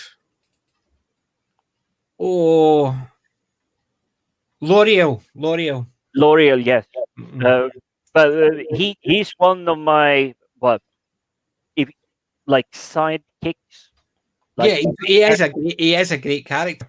Yeah. But I know Darren and Wendy, we're talking Wendy Wheel of Time again. Apologies once again, but not Lord of the Rings. Wheel of Time. Wheel of Time it's such an amazing, well-built universe. See, the first book, considering how they actually split everything up and brought you the whole world. I'm halfway through it, and I understand part of the world and how it works and how it doesn't. And they've split it all up so they can actually introduce different parts to different characters. And the first book, the world building is absolutely amazing. Well, the thing is, I want to watch the movie. I want to watch the TV show just to check it. But yes, if they're overpowered, and see, I am aware that reading the book, you get an image of the character in there. You don't always get the image based on in there. You get it from the cover of the books as well. So I want to see Lan towering over Moiraine. I don't care anything else. I don't care if Moiraine's a 5-foot black woman or a 5-foot Chinese woman, or Lan is a 6'6" Polynesian guy. Don't care if they meet that criteria because she has to be short in stature, but powerful in character, whereas Lan is powerful all round character, presence and everything. That's what I want to see. I want to see the Lan and Moiraine. How they look out with that, I can take either way. Yeah, it's the same with me. But for me, the Lan and Moiraine dynamic is she is someone that needs protection from the stuff that she cannot do. Yeah, but she can do so many things that no one else can. But Lan is literally the complement. He's not, oh, I'm a big, strong, white patriarchy man. No, he has a bond with her. He is there to protect her, make sure that she can do what she needs to do. And basically telling anybody when she's weaving spells and whatever she needs to do, he's towering over her. He's. You know, I want to see. I saw a part of it in the trailer. I want to see the fight sequence properly done. I want to see Moiraine standing there, weaving the floors, destroying the Trollocs, as Lan dances round her. Yeah. I don't want to see him sword fighting around her. I want to see him dancing around her because they always talk about sword fights as a dance. And the Song of the Heron, all of these maneuvers that Rand is learning later on is like you do this move, you do this, and it is literally called like it's tango or the dance of swords. It's the dance of swords. It's basically that's what they call it, the dance of swords. Basically, when you're learning the steps to do it. So certain stances flow into the next. So if you're actually got a stance this way, you wouldn't actually go from backhand to stab because that wouldn't work. Because there's a flow to the fighting. So you would actually, there would be certain stances you flow into before you do other ones. So you wouldn't go from stance A to stance Z because there's nothing in the middle. You may actually flow through 3 or 4 to get to that point, and you do it that fast that you don't really notice it. But that's the way they describe it in the book, and that's what I want to see. I want to see Lan dancing around her with his sword in hand, doing it's effectively a kata. It's basically doing. That's what I want to see. I don't want to just see him stand there hacking and nobody behind her protecting her back. He's dancing around her, protecting her as she. Yeah, and what I don't want to see with it either is the something I love Jackie Chan. Oh, There is always one attacker at a time, so he can do his absolutely amazing stuff. But he is dancing. He's dancing with whoever the attacker is. But I would like to see that expanded to someone that can do multiple choreography at the same time. It is the move, the slam. And you know they can do it. You look at the Darth Maul's fight with Qui-Gon Jinn and Obi-Wan. That was a dance. Duel of Fates. That is literally the best things about. That was a dance. You look at how they did it. That was a dance. It was basically, it flowed very well. And whoever was the choreographer of that fight sequence, I would love to see them doing the choreography for. I do have one issue. I have one issue with that entire very gorgeous battle scene. He has a lightsaber and he stabs it into the floor in one moment during that, and the floor doesn't even react. It's like he's stabbing in the floor. I know. Vaulting over they it. actually went into the wall to get into the room, and they were using the lightsaber to burn a hole in the lock of this. But I quite agree. I know it's crazy when they do things and they forget. But then again, we'll not talk about the Red Guards in the later movies where he drops his sword and he goes, "Oh, I used to have a sword there. I wonder what happened. Why didn't I stab her with it? It just disappeared." But we'll not talk about that. But the reason I'm saying there's certain things I want to see in it. Like, for instance, Perrin has to be a big, broad guy. I will give you my imaginary version. He's not tall.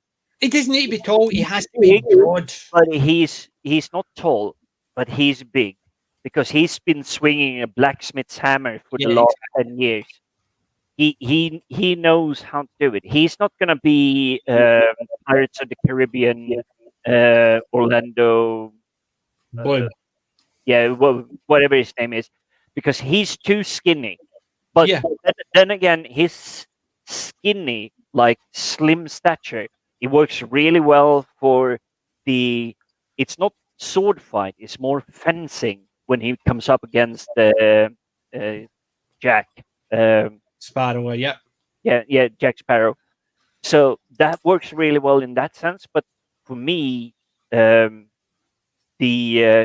character Perinai Bayara is he's shorter.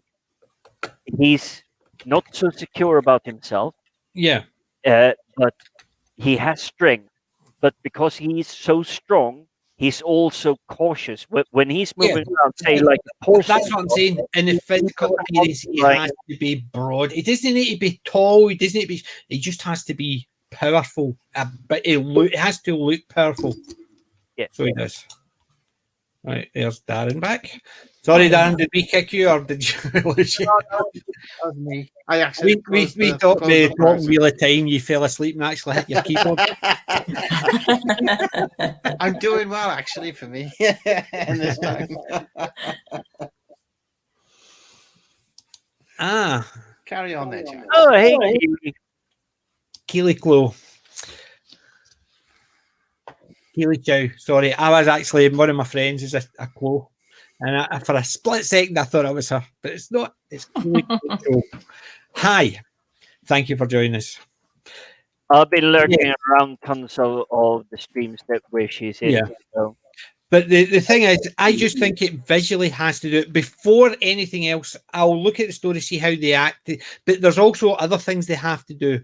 Like, for instance, if they've got Lan is Oriental, then the borders has to be fully Oriental because he's a border land. And that's the thing they did with it. They had different characteristics. So it's like parts of the world. So if you had like the Orient or Africa or Brazil, or they had them all in this one landmass. So you could tell where someone came from. But on the whole, it's the same as everywhere. Certain people were born there. That doesn't mean that's where they came from, because yes, if somebody's black and he stays in somewhere in Northern Africa, doesn't necessarily mean that's where he was born or that's where he came from.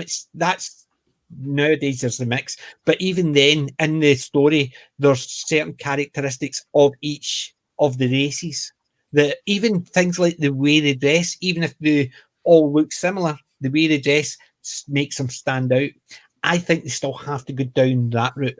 So if Lan Oriental, then the Southerners have to be Oriental. On the most part, you'll get the other ones because other people have moved in, their family's been there for generations, but they're not actually originally from the southern. When it comes to the Aiel, the Aiel has to be very particular. But the Aiel has to be very based on Rand.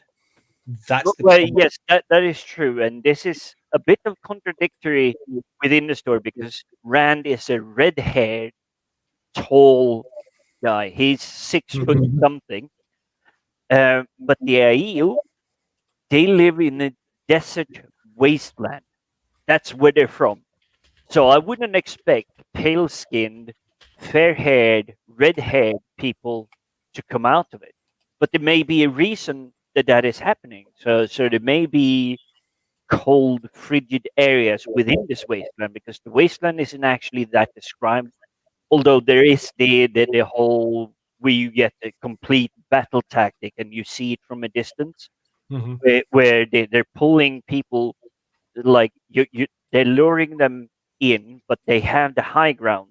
So when they get fooled to get close enough, the people on the high ground can completely demolish them. But it's still described as desert waste. In effect, it's they call it the waste, the air waste. It's basically you can die of thirst because it's effectively a desert, but you can freeze at night and you can roast during the day, and it's effectively the Sahara Desert, but with instead of sand, it's rocks and outcrops and stuff like that. There's just little of anything else. So it's, I suppose, like the Badlands in America. Yeah. And that's the way I would think that it's described. But the thing is, they need to keep it consistent. But that's what I was getting to. I started reading, well, Audible. I've got the Audible books. So I've started listening to the Audibles because obviously I'm sitting through and I was doing a lot less visual stuff. I was listening to my headphones when my wife was sitting relaxing, which was always there. And I was reading. So the thing is, I can't stop myself. You know me with new stuff. I'm nose keen, but because it's Wheel of Time, and I've been reading Wheel of Time since the first book came out, that long. So my first 5 books are originals. They're falling apart. You can't actually. They're literally falling apart. They're actually been read that many times because I used to, every time I got a new book, I would read the ones beforehand. That's right. Go back through them all. So even by the time book 13 came out, I went through the whole 12 and the prequel before I read the final ones. So I used to do that all the time. So my first 5 books are dog-eared because they're paperback. After book 6 onwards, they're all hardback, so it's not as much of an issue. Because I would take the sleeve off and then when I would read it, and then put it back on. So it didn't actually get off. I've done that, yeah. I do that all the time, just because that way, if it's all bent on the inside, dust cover hides it on the shelf. But the thing is, I love the first 3 books are my favourite. After that, it's almost like the very first book you could finish on without reading book 2 because he finished it. And I think it was because it was so successful, he could continue on. And he left it open so that if people wanted more, he could have. So Robert Jordan sort of finished the story, but he left it so wide open that you could easily open it, but you didn't need to open that door if you didn't want to. You could finish it. And by book 3, I think he'd originally thought, a trilogy. Who wants more than a trilogy of books? He finished it again, but he still left it open that he could go more and more.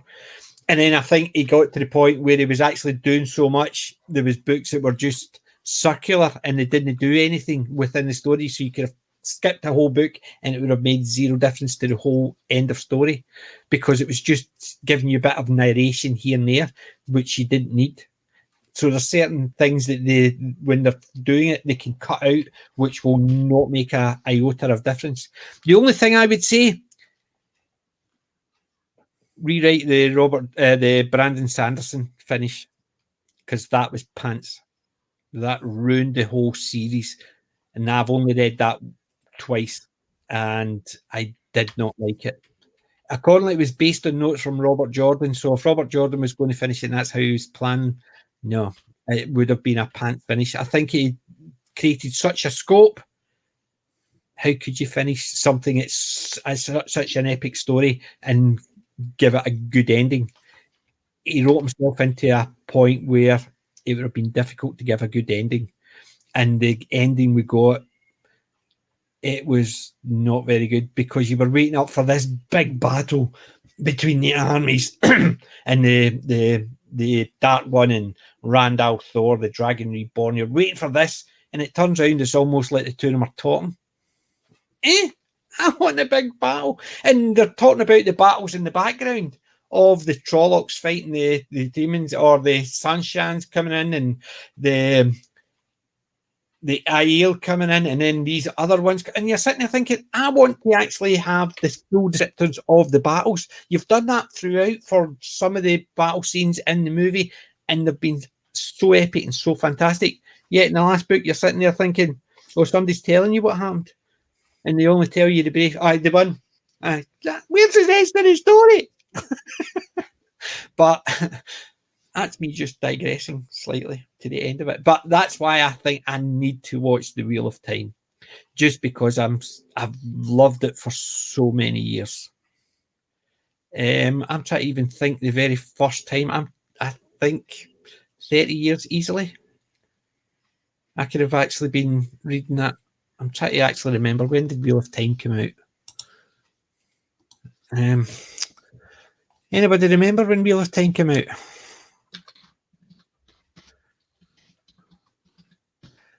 Right. So, accordingly, Robert Jordan's Wheel of Time, Wikipedia. Yeah, it'll tell us. The first book, first published in 1990.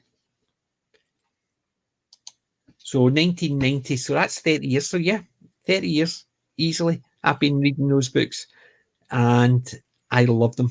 And I want to continue with loving them, even though the last books that Brandon Sanderson finished. Yeah, I've read a lot of Brandon Sanderson's ones as well. And I like his writing style compared to Robert Jordan, I don't think matches, although Robert Jordan actually picked him. So he obviously felt his writing style matched. However, Brandon Sanderson's writing style for his stuff is really good. But for someone else's, it's almost like, yeah, that's what I've been asked to do, but I'll bring these in because we need something to counter that. Well, they've never been mentioned in the 10 books up to now, so why did you introduce new characters that are meant to be mainstay for characters? That doesn't work. Robert Jordan had laid the groundwork. You didn't need to add new stuff in out of nowhere and actually expect people to actually go, that's a good addition after 12, into book 11 or 12. Doesn't work. But I'm just digressing, and I'm sorry. So, yes, I will be looking at Wheel of Time, the TV show. I might even review it based on the fact as an old grumpy old guy who loves the books. Well, that's why I'm reading books. The timeline do match up because I started raiding the library in the town I was living at the moment, getting the books and everything. It was like, oh, come on. It's like there's a 2-week waiting time for the next book. Are you kidding me? You 2 weeks? Try 2 years. I got the first book before the second book was published. I had to wait 2 years. So when book 2 came out, I read book 1, then book 2. Then 2 years later, I read book 1 and 2, and then 3 came out. And it was every 2 years I had to wait. So yeah, 2 weeks is nothing. It was still the annoyance. It's still annoying, but come on. It was so amazing. I consumed the books like that. And it was like straight through. Even though they're really thick books, it was like consume. And my parents hated me for it because it was like I was literally dragging the book into like the living room dining table. I was just going, yep. I'm having, yep.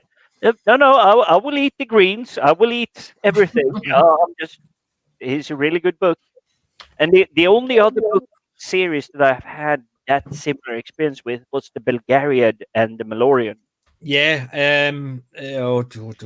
Belgariad. Don't tell me. What's his name? I've read both of them. I love both of them. The Belgariad. I prefer the Belgariad over the Malorian, I must admit. The Belgariad was so good. I can't even remember his name. David Eddings. David Eddings. Eddings. Do you know the other books I used to love? Life, but he didn't contribute or put her name until like the very last end. See, I thought the Belgariad was such a great series. It just sort of drags you in slowly. It's almost like you're going, and boom, got you. Because it was just the way it was actually built up, and I need to reread that because it's been years since I read that. It's only when you mentioned it I thought, definitely, because I've got them sitting back there somewhere. I'll need to actually dig out the Audible books, but But do you know another author I used to love? Piers Anthony, the Xanath. Oh, Piers Anthony, I remember that. But do you know when I stopped reading it? Because it was designed for young adults. So I started reading it. So I've got Castle Rugner. I think it's the only book I've got left, Castle Rugner. I loved Spell for Chameleon, Castle Rugner, Demons Don't Dream, stuff like that. Do you know, it's been an absolute age since I've looked at Piers Anthony titles. Yeah, and he did all his death ones as well. So he did his anthology. But there's 48 Xanath ones, and I've only read 17, I think, because they did one, and I refused to buy it based on the title alone. It was all about King Dor and Princess Ivy, about the two of them getting together. Because you start with Bink and King Trent and all that, and Chameleon, right at the very beginning, a spell for Chameleon, and how, and so it's generations down. So Dor is King Trent and Bink's grandson. So the relationship. So I think Dor is Bink's grandson, and Ivy is Trent's granddaughter. So this basically, it's the royal succession, as it were, and it's only magicians can actually become a king. So wow. Ivy's a pseudo magician because hers is not classed as magician level or sorceress level, like her mum, or is it their mum and dad? I think it's just their parents rather than their grandparents. I think Trent and that is the parents rather than the grandparents, because Ivy is classed as a pseudo sorcerer, so she's got strong magic but not strong enough to be classed in by the powers as magician level, and only a magician can be king. And Dor, who can speak to inanimate objects, is in the line to be king. So is her mother, the princess, the sorceress, I can't remember off the top of my head. She's trying to get them together so her daughter would become queen. But as the story goes on, there's a book called The Colour of Her Panties. And I thought, I'm not buying that. I'm not buying that. No way I'm going into a shop and say, excuse me, you got a colour of her panties? Not get chucked out. Yeah. But I just stopped reading it because I thought, obviously, that those books are no longer designed for me. I was, I think, in early 20s. No chance. They were young adults, so I understood that it wasn't the most complex a story, but it was a fun story of a world where magic exists, where you had dragons, you had centaurs, you had all that, and it was great. And then they had one like that, and I'm sitting, really? So I stopped reading it, and he did another easily 30 books after that. There's one title here. I'm just looking through the image search on Google under Piers Anthony, and apparently he's got this. This is saying there's a title: Piers Anthony, the Magic Fart. See, that sounds later on, yeah. But that's what I'm saying. I have to admit, that's not one I had seen before. It's not one I've seen before, and the problem is Piers Anthony. He started off as young, and I think what he did was he decided to go younger because it was the Land of Xanath was based on puns. So you had you had a behave. So if it stung you, you started behaving yourself. Be naughty. So you had the different beehives would sting you, and they would be behave, be naughty, be bad, be silly, and all that. So it was a pun. It's fascinating, to look through all of his cover images because they're also different. Yes, I mean the vibe of each one. I mean the everything very different, different fonts, different themes, different types of artwork. So he's certainly done quite a lot of different. Yeah, he did. I mean, some of it looks more serious and adult. Some of it, looks more. There's one, Centre Isle. Children's. That's one of the other books I've got, Centre Isle. Castle Rugner as well is one of my favourites, but that is more dog-eared than this one. Yeah, you can see it's no in pristine condition. And that one there is an early one from that series I was talking about Dor and Ivy. Dor is having trouble growing up to be the next magician king of the land of Xanath. He wants no part in running the kingdom, but the good King Trent is leaving in a trading mission in the non-magician Mundania, basically Earth. Home of such unlikely beasts as horses and bears. So Dor has to take over for a week. And it's basically Ivy helps him to rule because they have weird things like horses. They don't have Pegasus or centaurs like normal people. That's what they class Mundania as weird. Because they have bears and they're not like drop bears and stuff like that, so they're not magic animals. And that is a really early one, but that was really good. And then a couple of books later, you've got The Colour of Her Panties, and I thought, nope. You've got books like The Spell for Chameleon. The very first book is superb. The Source of Magic, the second book, is really good, and Castle Rugner is my favourite of his whole series. What I've read. But he goes on, there's things like Ogre, which is really fun as well. Then you've got Nightmare. It's about horses who deliver nightmares. So you have to catch a nightmare. They're very difficult to catch because as soon as you wake up, your nightmare's over. So they're not there and stuff like that. So the magic is play on all the magic and stuff like that. And it's really fun. But unfortunately, he went down the kid route, and I think that Magical Fart is probably a real book title, and that's it just got silly to the point. I think he went for the very young audience rather than the sort of early young adult, early late teen. I think that's where it failed. Yeah, he did another 30 book. I think he did about 48 books all in the Xanath series alone, because I've got all of them, and I've also got all his other stuff, which was the Incantations of Immortality, it was called. So there was ones with death and the Muses and the different incantations of immortality. I see it. Yeah, there's one called For Love of Evil, and it has death on the cover. Yeah. And then underneath. Yeah.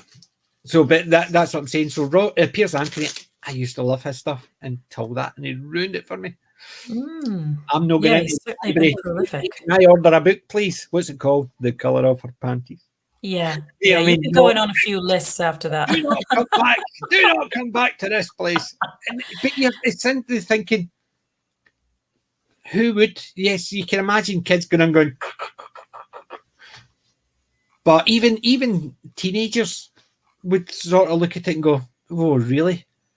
I think that you'd be a little careful of that title. I think it might put people a bit off about. And yes, it was about 20 years ago, maybe even a wee bit longer that so it was probably seen as a bit more tongue in cheek. However, yeah, I'm just amazed at all the different. He's really prolific. Yes, but. Do you realise this all started because I started talking about Judge Dredd and my pick of the week? Yep. Guys, what's your pick of the week, guys? Come on. Right, who wants to do their pick? I looked and looked and looked through our current collection, and I can't see anything I haven't already put forward that I would say is a little bit more on the obscure side. A lot of the other things that we have, I would say, most people are going to know about. I mean, some of the ones. What's one of your favourites from your collection that you think this is my go-to? Predator. The original Predator movie is superb. Yeah. Later ones, they're okay. The original one was just so well done. And of course, Jaws, the original Jaws, absolute masterpiece. Definitely. classic movies, but that's just the thing. They are just so iconic because give us an example. 20 years from now, and somebody says, "What's the most iconic movie of the 2020s, 2010s, 2020s?" Can you think of one? No. But you look back 20, 30 years ago. Give us an iconic movie from there. You've got The Thing, you've got Predator, you've got Back to the Future. There's so many. Jaws. Yeah.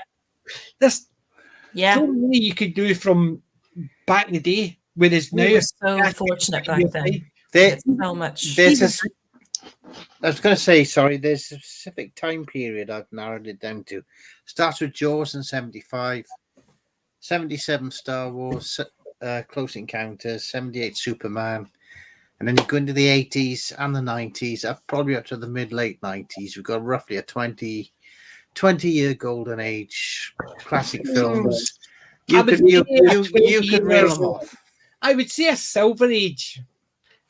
I think my golden age is the 50s. You've got Forbidden Planet, them. You've got the original Thing. The classic age, the classic age. But yeah, I think you're right. It's because there's been very few. I think the only one I would say has been Boss Level. Yeah. That's a movie good. I could quite happily go back to anytime I'm a wee bit bored. I want to watch a movie. Boss Level, because it's fun. It's good fun. Yeah. Yes. But I must admit, as I was saying about George as well, when you had said, remember I was saying about my wife's never seen it, but she recognises any references to it because she's heard so much about it from other programs referencing it or somebody saying something. Like if we're out and we're shopping, I'll no say if I've got a basket, I'll no say I'll go and get a trolley. I'll say going to need a bigger boat. So I have to go and get a trolley instead of a basket. But she recognises those references from George, even though she's never seen it, because it's so iconic that it's been referenced in other things. So like any program she may watch, they'll mention it here and there. So that's to me shows a classic movie. It's referenced in other places that somebody's never seen it, still gets the references. It's interwoven into our social structure now. And I don't think they could remake that, even though they could do the CGI.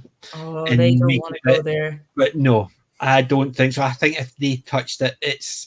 Do you know it'd be like making Hitchcock's Psycho? Remember they remade that shot for shot in colour instead of black and white?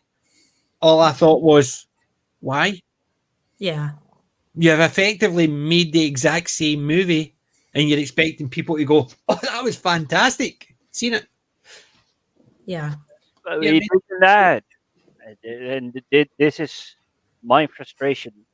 Even if you make a reboot, please add to the storyline. Please add something. Don't just go, we're going to go this side. We're going to completely break. What was the one movie I said works perfectly well when they did a reboot of it? Invasion of the Body Snatchers. Yeah. The original and the remake can be seen as a follow-up, but there's no reference to each of the others. And it is so well made that it does not detract from the original, and it's not a shot for shot. It is expanding on it. They've not messed around keeping the same character names. They've got similar character names, but they've not kept the same character names as this is the same person, so this is a complete reboot of that. It could be seen as a reboot, or it could be seen as a follow-up, or that type of thing. And that's one of the few, and it's like that is because they added to it to the point where it's a slightly different movie. All they've done is use the premise and used it, and they could say, well, that was the movie one, this was the sequel to it. Although they don't even mention the other movie and stuff like that. I think you're right there. If they actually add to it, it can make it better. And Invasion of the Body Snatchers, to me, is the perfect example of that. Because I love both of those, and normally I do not like reboots and reimagines because I think they're bad. But the Days of the Body Snatchers is the exception to the rule. What about you, Jim? Did you manage to get to the charity or anything like that? Oh yeah. Oh, I did, but it was preparation for last week, which didn't happen. So I have some really nice stuff. Oh, So let's begin. Right, hold on. Right. Futurama! Wow. That's one I haven't seen yet. What series is that? That's not a complete, is it? It is the first, I believe, 3 seasons. I have yet to. I love Philip G. I do like the fact that there's the see-through. Yeah, that's a nice packaging. Yeah. And I love Philip G. Fly and Bender. Yep. Yeah. I love Futurama. I think it is one. I used to hate The Simpsons, so I did. Used to dislike The Simpsons quite immensely. I used to be bad for disliking it until my nephew actually says, "Have you watched it?" I said, "I've seen bits of it." So I sat and watched it, and I loved it. But Futurama is Matt Groening's better of the two. For me, Futurama is definitely the better one. Mm-hmm. I love it. It is. I think Futurama, if you've not seen it, we haven't delved into that one yet. It is fun. Suicide Booth, the lot. Kang and stuff like that is superb as well. You've got what's the wee the wee alien? There's an alien in it. It's the wee black alien, the one with a nappy. It's actually a super intelligent alien, but it's Layla has adopted it. And you've got Bender, who's basically you can never go wrong with drunk robot. Yeah, exactly. They need alcohol to actually keep their motor running. So they drink. That one I have heard of, that character, but I haven't seen it yet. Yeah. Bender, you can always tell when Bender is the evil Bender comes up because he's got a wee triangular but someone is trained in engineering. Alcohol literally cleans out the grease that keeps the gears running of a robot, and he's drinking. It's very funny. Another box set. I'm gonna show it from a different angle. They are the family. Family. Is that the movies or is that the TV show? Oh, it's the TV show. Epic. Shall we do the finger clicking to go along with it? Dun, dun, dun, dun. I'll tell you what, I'll just do thing, right? Yeah. Thank you, Finn. I loved that show. Absolutely loved it. Yeah. I used to watch it after school. Do you know they were actually going to have Lurch? Lurch was meant to be able to speak. I don't know. Initially they were going to have him mute. Then they were going to have him just to speak normally, even though he looked like that. It was the guy that played Lurch. When they think he came in and goes, "You rang," and they said, "Keep that." It was just the way he delivered it. They says, "No, keep that. That's definitely the way to go."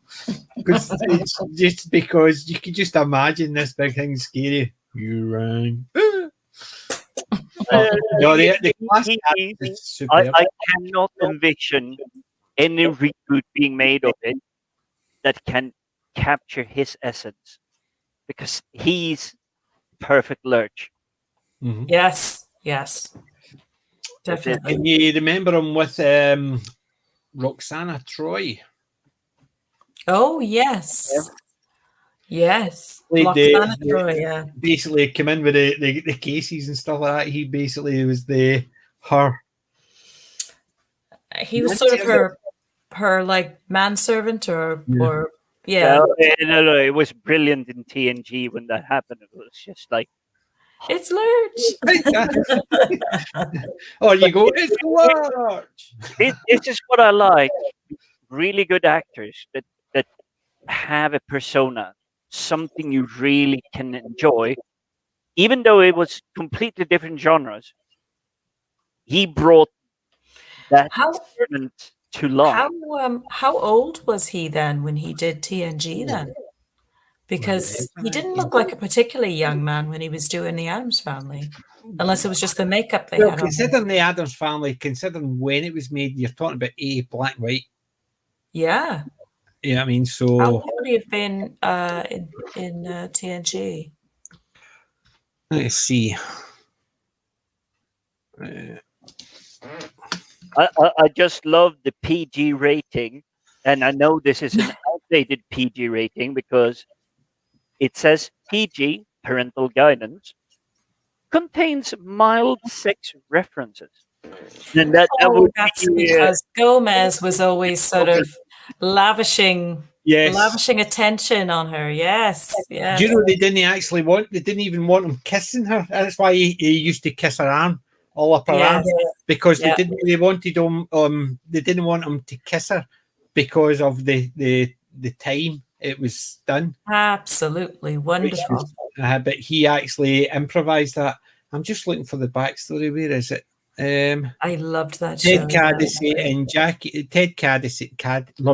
Cassidy. Cassidy, I know. He was born in 1932. same year as my dad. So, and he died in 1979, age 46. Oh yeah, he died just after he made the Street Fighter film where he was playing the what was the name? The red dressed guy, so red like Captain Russian hat. So he would have been in TNG then. Yeah. No, it must have been. It's a different actor. Yeah, it has to be. I thought it was. I'm confusing him with the different actor.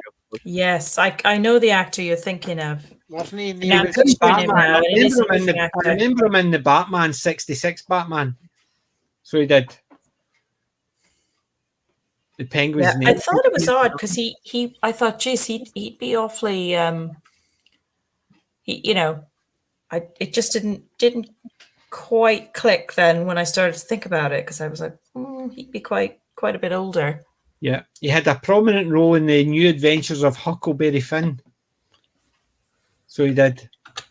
And in 1967, The Man from U.N.C.L.E. episode, the Napoleon Tomb Affair.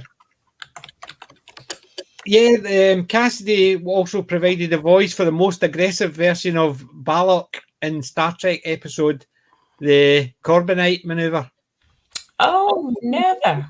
And Gorn in the episode Arena. Oh, really? Yeah. That's awesome. He played Android Ruck in the episode What Are Little Girls Made Of? Cassidy did more work for Star Trek creator Gene Roddenberry in the 1970s, playing in a post-apocalyptic drama called Genesis 2, Planet Earth. Planet Earth? I've got a movie. I picked up a movie. I think it's called Planet Earth. Where is it? Oh no, it's called Invasion Earth. It's Invasion Earth. It was the Planet Earth. And let's see. And Lost in Space. He was in Lost in Space as well. I do seem to remember him from Lost in Space. He played an alien. He played an alien. In Beverly Hillbillies, he played in that. The $6 Million Man, he played in that. Yeah. He also was in Bonanza. Wow. So he was busy. He's definitely been around then. Yeah. Yeah.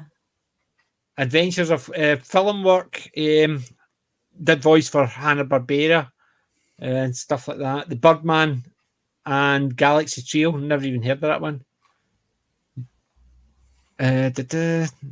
We have a comment from Archer in the chat. Was he also Mr. Horn in TNG?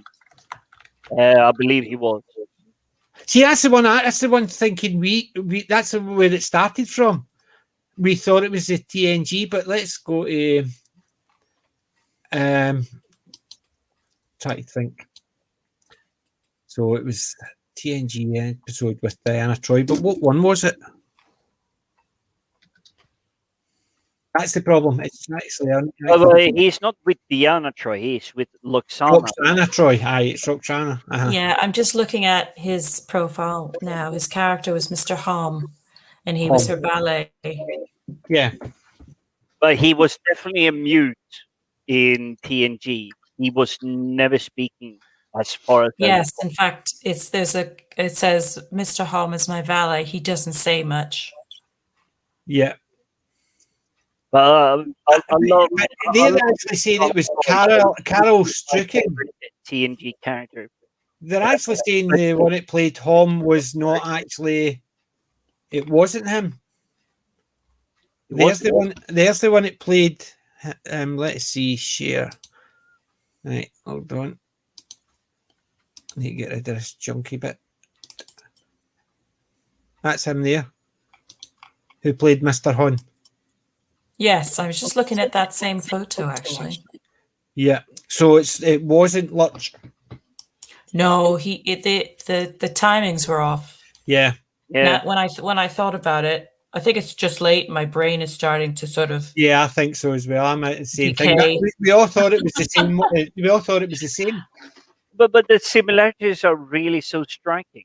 Well, they're very similar. Yeah, they're very similar. It's obviously very unique actors. Yeah. There was another actor, and I don't know if it was this chap or not, that was in. He played.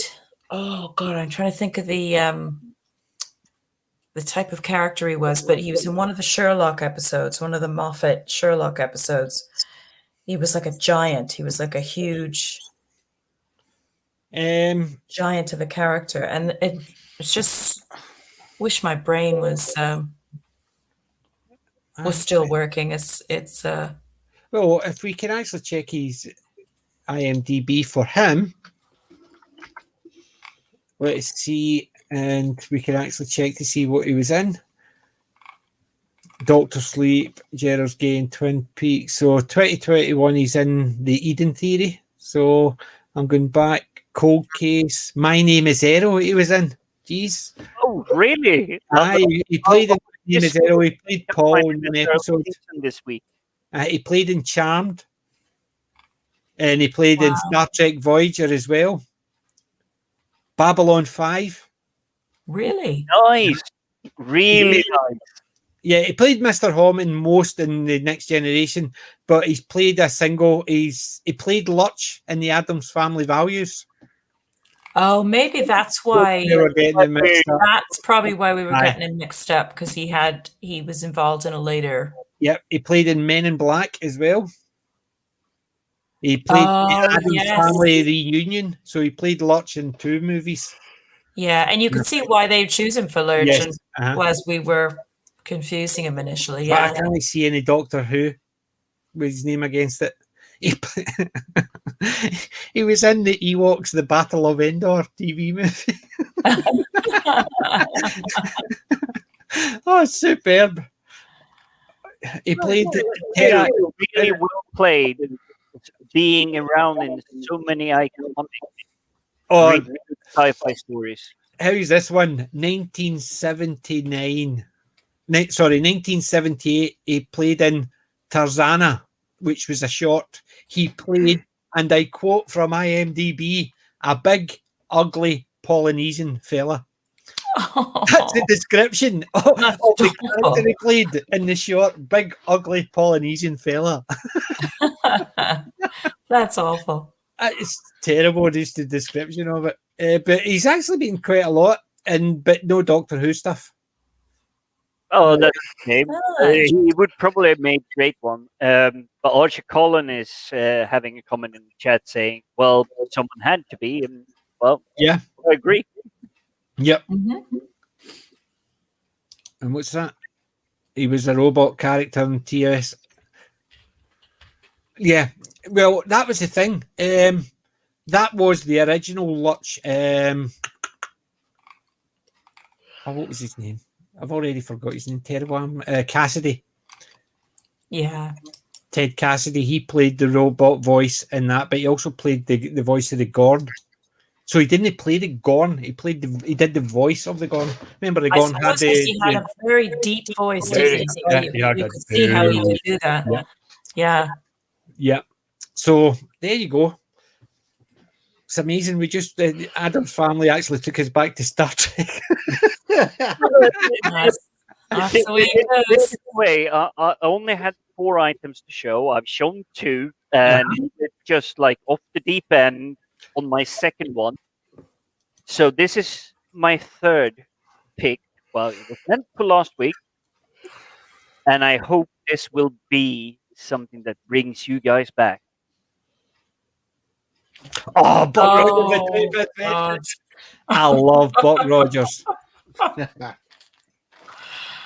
Commander Wilma Deering. Oh, good old Wilma, yes. So She you know was.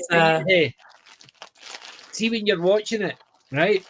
There is one episode where all the pilots get food poisoning, so they have to bring in old pilots, right? And Buck says to one of the old guys, "Do you know how to fly this?" He says, "I've been doing this well before you were born." Do you know who that was? Buster Crabbe, the original Buck Rogers. Wow, that's awesome. They had him in the episode playing one of the old pilots, and Buck turned to him and says, "Do you know what you're doing?" He says, "I've been doing this before you were born." Yes, and as soon as I realised it was Buster Crabbe, I recognised him because I used to watch the Tarzan, I used to watch the Buck Rogers and Flash Gordon and stuff like that. So Buster Crabbe was really superb. But it was the fact is they brought him into Buck Rogers, and he actually said to Buck, "I did this before you were born," and he did. He played before Gil Gerard was born, and I thought, yes. There you go. That's what that was paying the appropriate respect. Yeah, that was a good callback. Doing a good respect to the character, a good callback. It's like see the X-Men, the first movie, and the Wolverine's coming in, and he's and they asked him to join the team, and they give him an outfit, and he looks at it as if to say, isn't it? Because it's Cyclops' spear, and Cyclops turned to him and says, "What did you expect? Yellow spandex." To me, that's a nod. We're not using that, but here's a nod. The fact that we know. Yep. That was it. To me, that's what they should do. See if they decide to change things, have a nod. Like, for instance, they're more practical. What did you expect? Yellow spandex. It's a nod to the comic without actually degrading it. All it's doing is just saying it's not something we can do now. So it was a brilliant fact because his main outfit was yellow spandex, a lot of black, a little bit of blue. That was his outfit. Yeah. Erin Gray and Gil Gerard played Wilma Deering and Buck Rogers, and yes, they were cast more for their looks, but yeah, Erin Gray was just gorgeous. She was a kick-ass commander well in advance, and I love Twiki. I'm sorry, but I have fond memories of watching that show in some ways, but I can't get on with Twiki. You just actually don't like Twiki because the shape of his helmet. Yes. I kept expecting him to say, "What's up, Doc?" because of Mel Blanc's voice. No, but you know, I expect him to say, I remember growing up in the UK, it was Metal Mickey. So, which was a big robot who used to do the Mickey dance. That's right. And yes. the time I saw Tweaky, and he would go, beady, beady, I would expect something else, same idea as you would get from Metal Mickey. And I'm sitting there thinking, there's a great, but I just liked the a robot with cheek, I suppose it was, not just a case of you had any robot up until that was, yes, sir. Even like when the Woody Allen one, remember he goes into the future. Oh gosh, yeah. I can't. The sex machine and stuff like that. So they had the robots, and they would be the thing, and that was always the type of robots you always had. And I liked the ones like Rem from I hate this. I hate it. I'm getting old. I forget. Getting old. We're all getting old. Logan's Run. Remember Rem from Logan's Run? Yes. The TV show rather than the movie.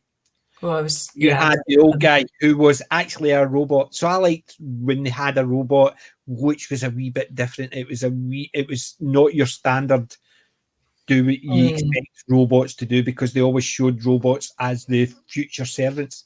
And I liked ones that were a wee bit against it. And I think Tweaky actually just tweaked that wee bit of it was a wee bit snarky. You know what I mean? And I think that's how I liked it. But yes, I used to have a chuckle at the shape of his the helmet. Yeah, it was a bit cringe. I found Twiggy a bit cringe. I did get a kick out of the show. It definitely had a great sort of classic, 50s vibe at times, which I thought was great. I thought that was a wonderful homage. But yeah, Twiggy kind of got on my nerves after a while. Aye, I suppose so. It just gets in me, but there you go. Connie Selica. He was Gil Gerard was married to. That's right. Yes. Yeah. Very much a lucky SOD, like you said. But I was saying that. What was that one there? No, I could not imagine that one. But there was another one there. Archer had actually mentioned Buck Rogers, a show where both leads were cast as much for looks than acting talent. As and because I mentioned Logan's Run, there was somebody else that got cast based on her looks and who she was married to, or at the time she was married to. But even so, Farrah Fawcett Major. We love the gorgeous creatures to be on screen, but we also like seeing them act and be able to react to what the story is giving them. Mm-hmm. And I will give something. It's a lady I haven't really given much thought out, but it's basically my recommendation of the week. After I'm giving my final things, and obviously, as you know, I give my weakest choices first. Goodness. So I do have a very big box set for my final. This is my pick of the week. Last week. But, are you guys ready? Yes. Batman! 66 Batman! Oh, yeah, beauty. 10 Is that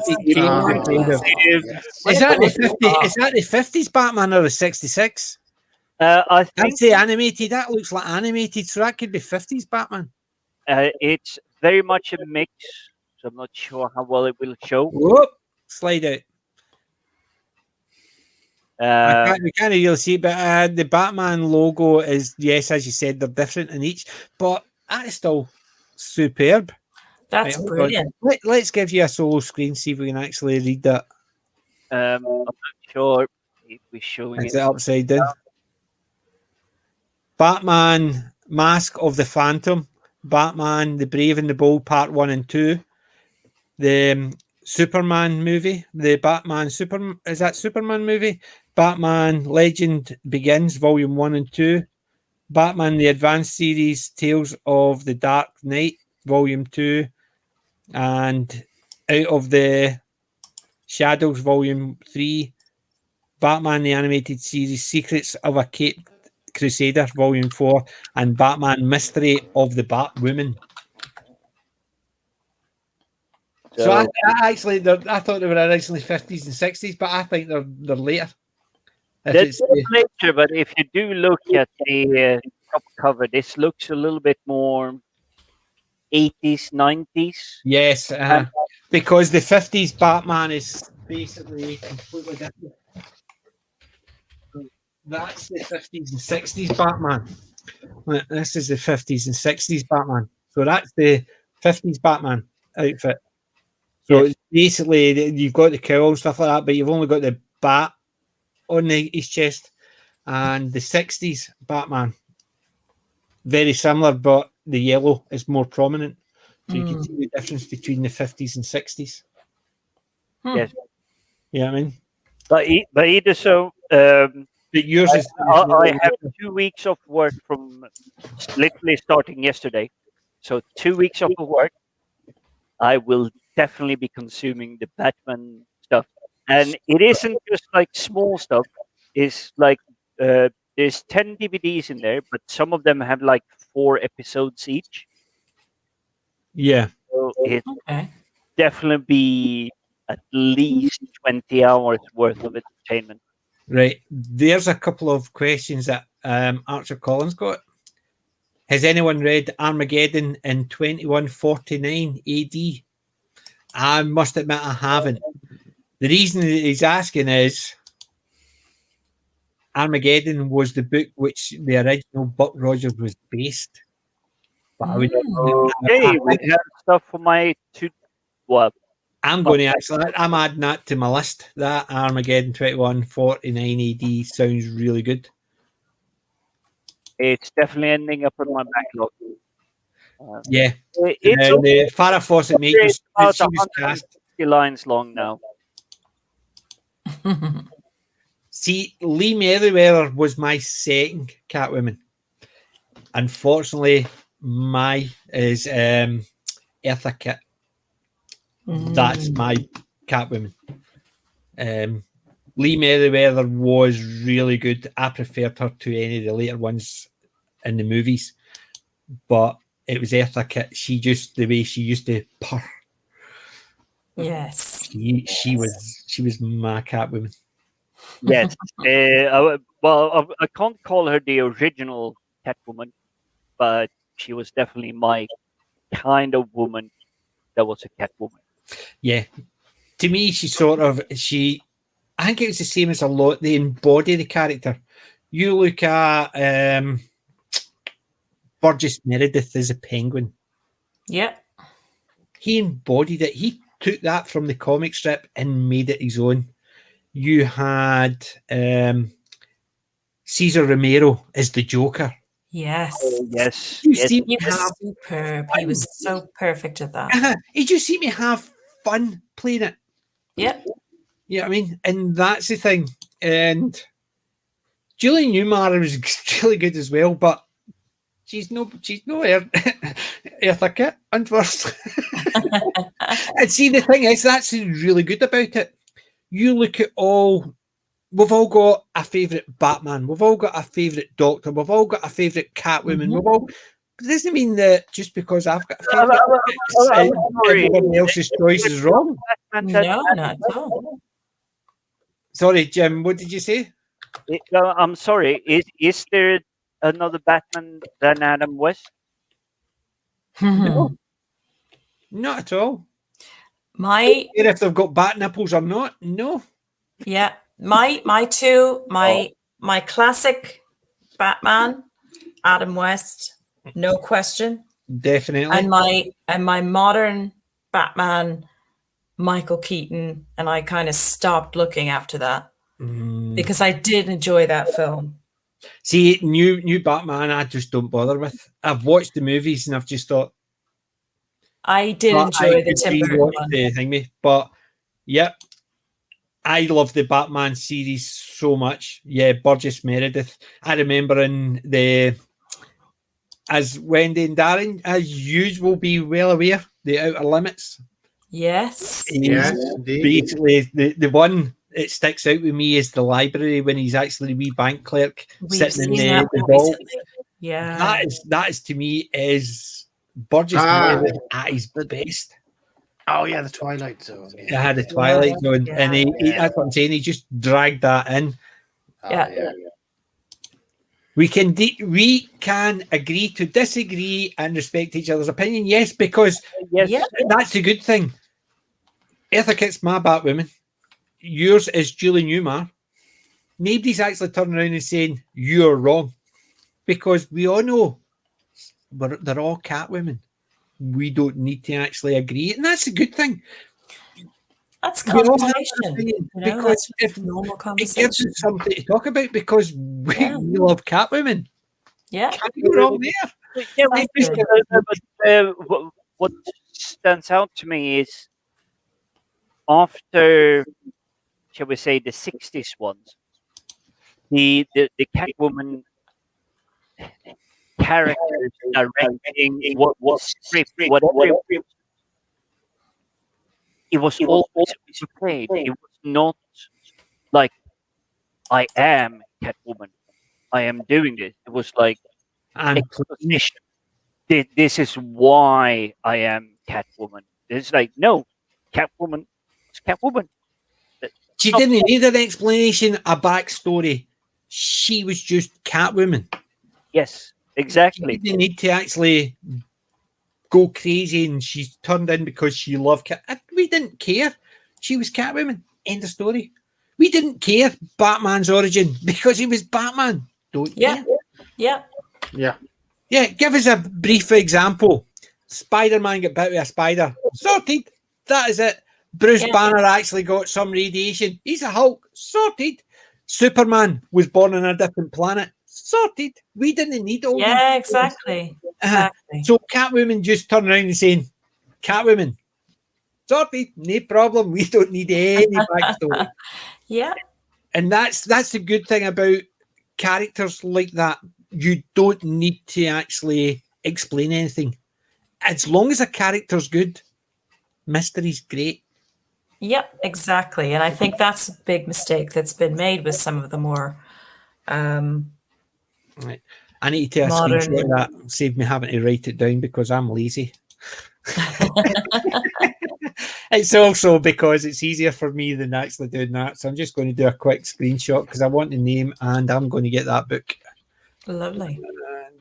There you go, got it. So that's me sorted. So thank the you. The other there's a two actors in the 60s Batman that are great sort of crossovers with classic Trek as well, because you had Frank Gorshin, who played the Riddler, Mhm. and he turned up in the in a classic Trek episode.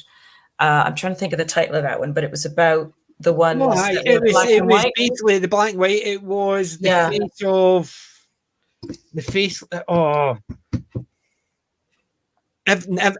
never ending battle or battlefield or something like that. Let this be your last battlefield, I think, Yes, something like that. one. That then- was absolutely amazing, and it was just Yeah. the sort of the why are they fighting? Because he's half white, he's half black. You're sitting there thinking, and Yeah, the but like people one was come out white and say, on the "What's left the side, and difference?" the other one was white on the right Yeah. side, and vice Yeah. versa. You know, so But see, to me, that was so iconic. For the simple fact is, Yep. they turned around and says, "What's the difference?" And I thought, exactly, because they were so focused in that you are the wrong color on the wrong Yes. side. To me, It's- that bit sent a bigger message about the people, how you treat people different based on the color of their skin. absolutely, yeah. Anything else that modern stuff could tell you, that sort of turns around and says, shows you how fucking crazy But it was people who interwoven bother into about it.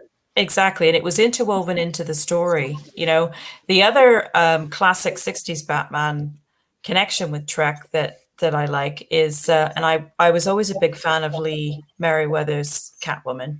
Yeah. I like them all. I thought they were all wonderful, but The Lee only Merriweather. Catwoman I didn't like was Halle Berry. Oh, you're talking like more Hers was modern. over the top.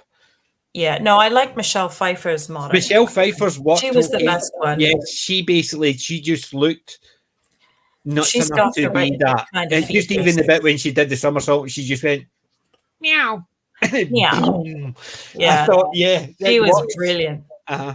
But Lee Merriweather was in the classic Trek episode That Which Survives, and every time I see her, even if it's like an image from a different film or whatever she's been in, I always think of "I Am for You, D'Amato." Was that the which salt? was Was that the salt creature? no, That Which Survives was Lee Merriweather played this being that kept it. They landed on a planet, or they sent a couple people down to the planet, and it was Jim Kirk. Aye, that was the one that would actually cause the dots on the people's faces when they killed them. No. That was Survives. She was a projection. She was basically a program that was designed to protect the planet and keep it safe from people that were supposed to be her people. She was the leader of the people, or something along those lines. And she'd long since died, but her projection was there, and there was like a supercomputer underneath below the planet's surface, and I know what you're talking about. She was being projected, and every time she touched one of them, she would kill them if she had any sort of lasting contact with them. And then there would be like different versions of her kept popping up because the computer kept adapting to what was going on. And so she would say who she was coming for, and she'd say, "I am for you, Diamato." Aye. I know what one you're talking about. I was thinking about the one with the creature that you're talking about, the salt monster one. Yeah. And Archer's right. We didn't need to know about the school days of Bruce and the Joker. That's when the craziness comes out, when people actually think, right, let's put the two of them in school together as kids. Really? Is this what people actually think other people want to see? You're a big Batman and the Joker fan. Let's watch them as kids then. Yeah, that's really going to actually. I really like the Batman who can beat up all these criminals, and the Joker who's nuts. Yeah, I want to see two of them doing their math problem in school. Yeah, learning English. Yeah, I mean, Lee Merriweather. What's that one? Yeah. It was also another classic I love the Time Tunnel. Time Tunnel was superb. I remember that one. It's familiar. The Time Tunnel was the one where they actually went into a tunnel and it would take them back. And it was the program was designed to use old movie footage. So they would go back to ancient Rome and they would have old movie footage of Roman armies and stuff like that. And it was really good. I've been hunting for the Time Tunnel, but because it's difficult to get, it's quite expensive. It's on Amazon. I can watch it. I like the physical stuff. That's the problem. And I know it's on Amazon. I've got Amazon, so I've watched it numerous times. But I want the physical media, and it's expensive as hell. But the Time Tunnel, I loved. It was, in effect, it was the original Doctor Who.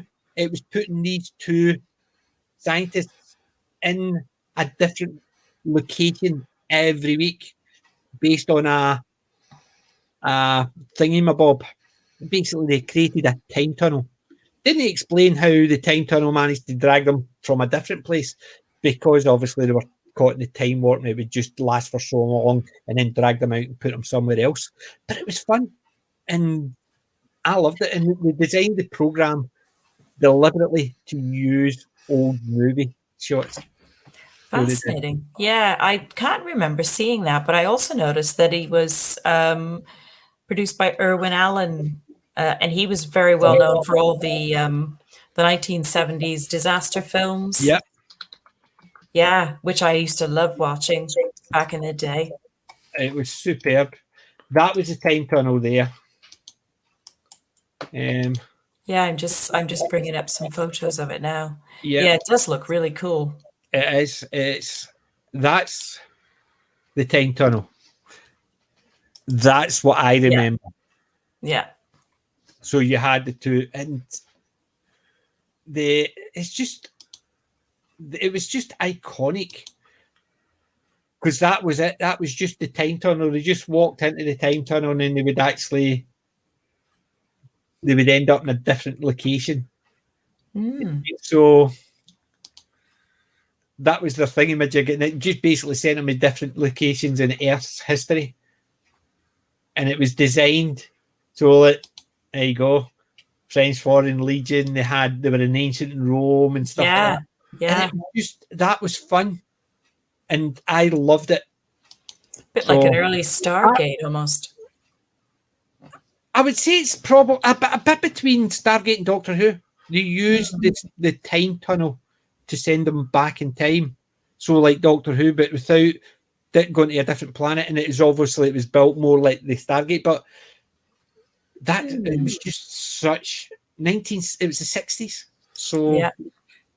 I'm trying to think if it was actually just before or just after Doctor Who starting. I was That's probably why I didn't almost positive it was It's too before. 1966, so it was after Doctor Who. 1966, 1967. So Doctor Who, it's one.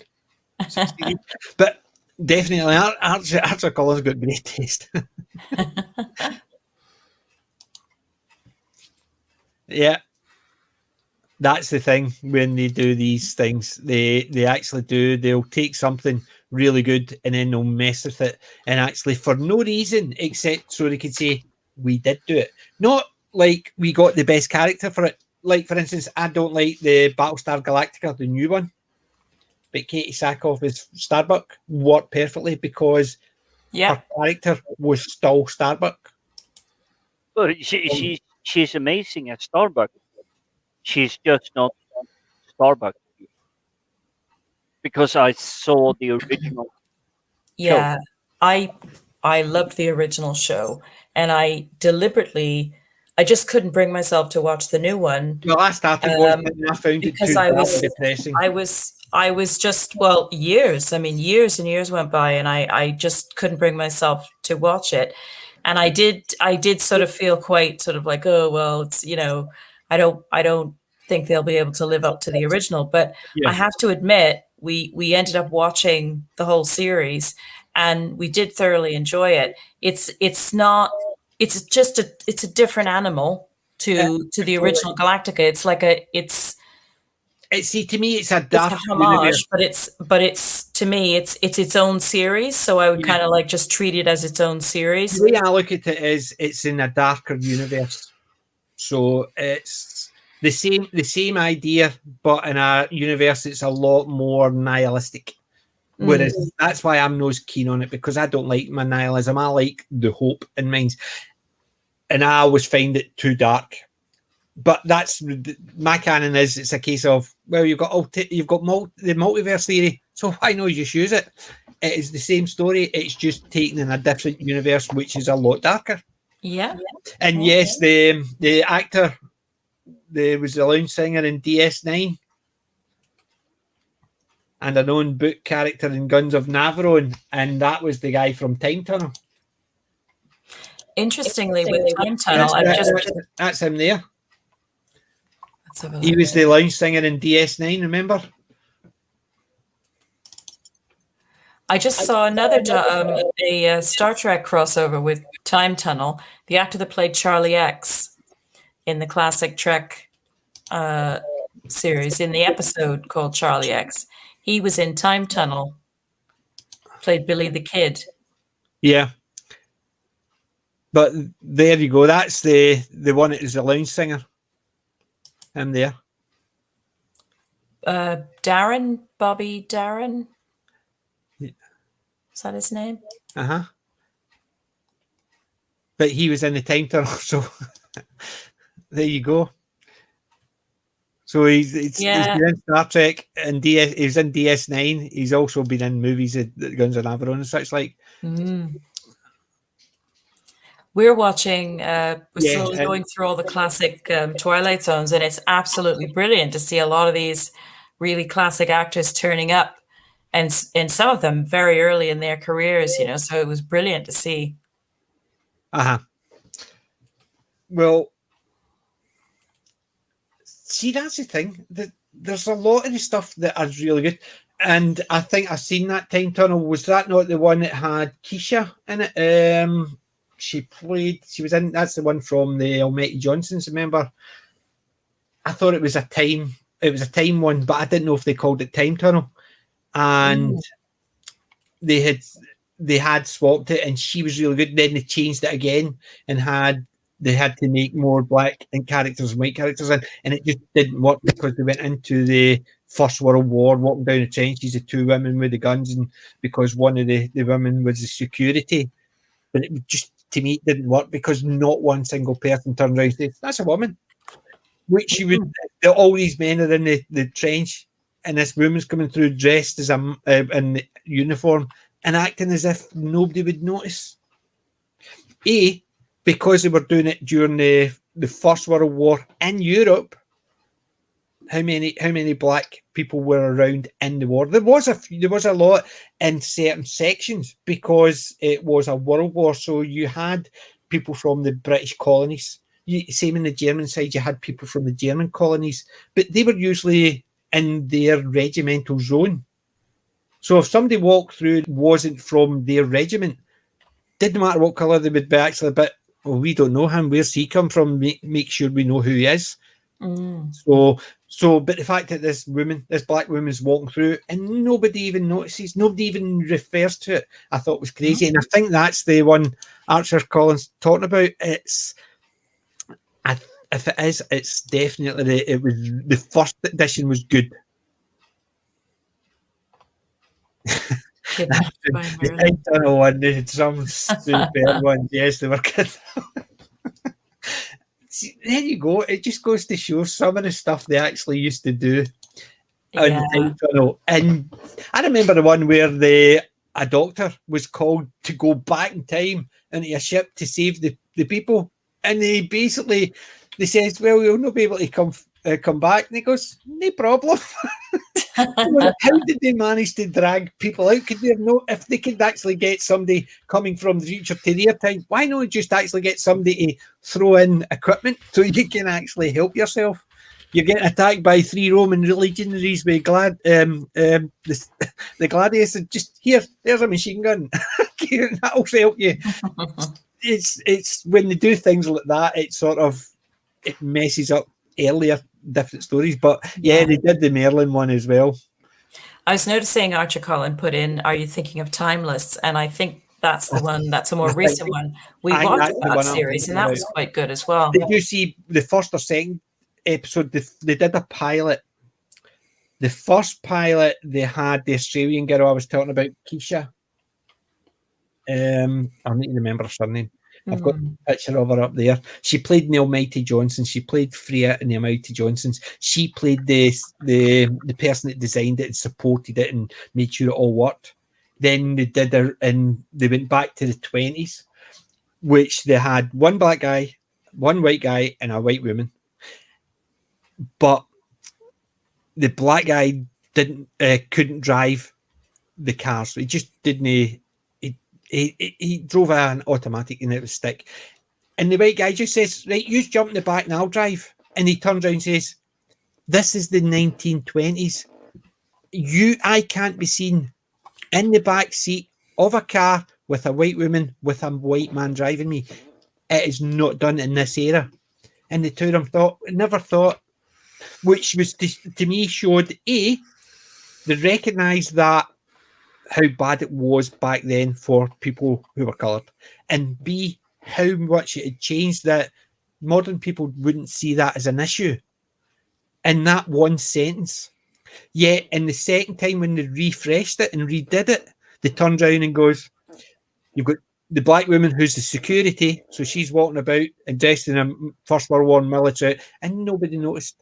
Nobody noticed it was a woman. Nobody noticed it was a black woman. And it is a case of, really, do these people actually know? This is the 1914, 1918 war.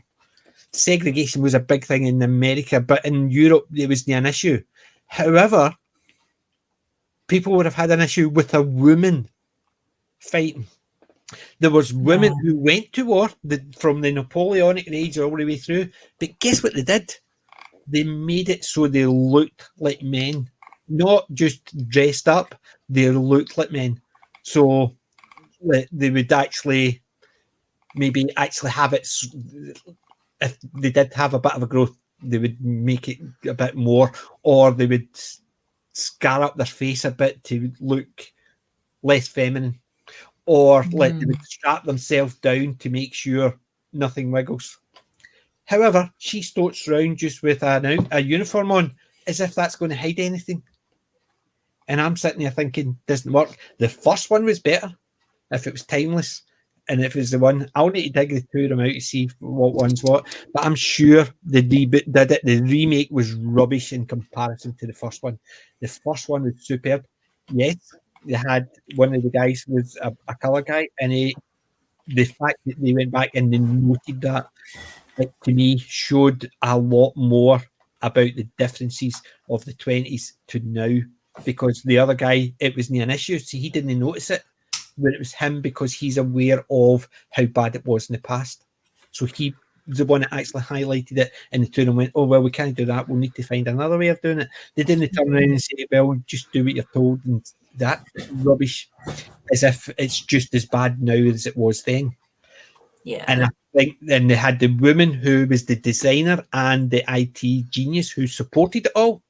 The issues, because you see her sitting there, you go into her desk and there's books all over it, so she looked as if she was still actually checking up and she was reading things, whereas in the new one, the guy would just ask him a question, you just do this and write in the chalkboard, as if he's the one that's designed everything and knows everything, whereas you see her, she's got all her books out to help her with stuff, and it made it more realistic. She was smart and she knew where to get the information to help, whereas it was a guy could go, everybody listen to me because I'm smart, and it just didn't work for me.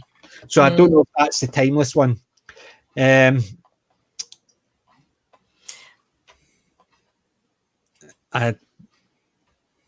know they visited Jericho, yes. That was it. Their time tunnel again. I agree too with Archer Cullen. He said Timeless did do the colour thing quite well. They actually brought it up. They were smart because they understood how to do it properly. And that one wee clip told you much more about how things have got better. Doesn't say everything's perfect. It just says in comparison to then, now is good, because people didn't notice.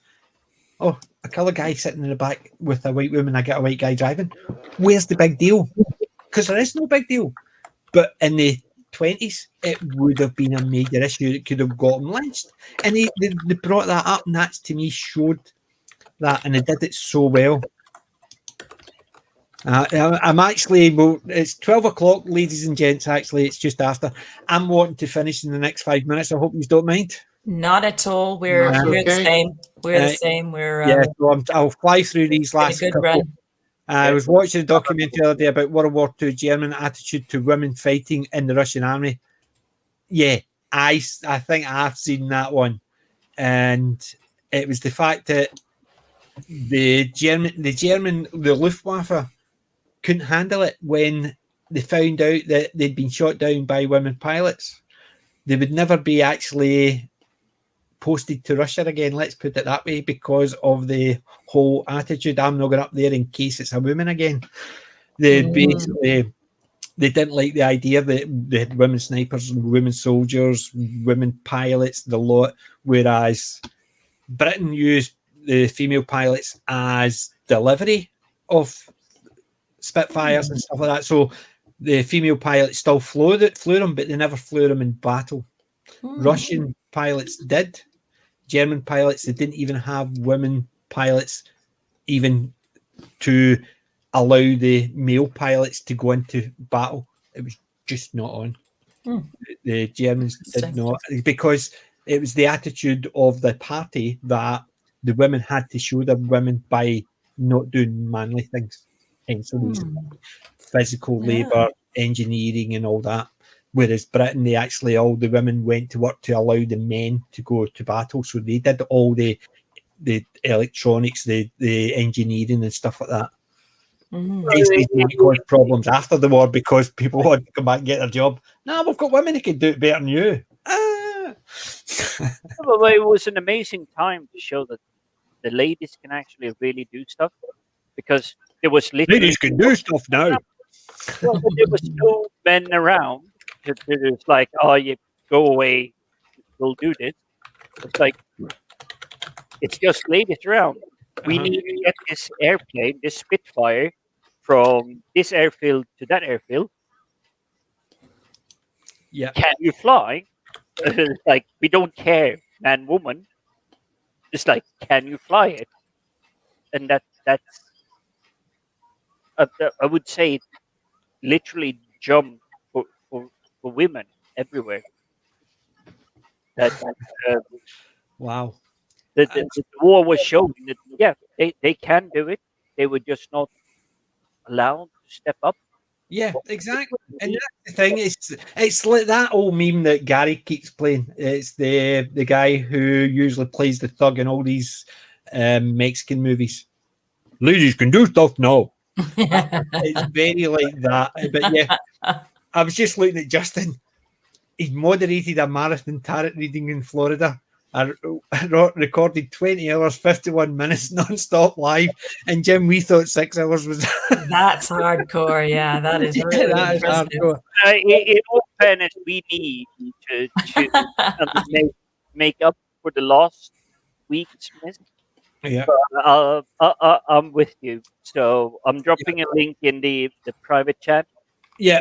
My recommendation of the week is it's going to be very generic in terms of name, but it's a film called Kate. And I really liked it. What was the name of the film? I missed that. It's called Kate. Kate. Right, no problem. I just missed it because somebody probably talked over you. I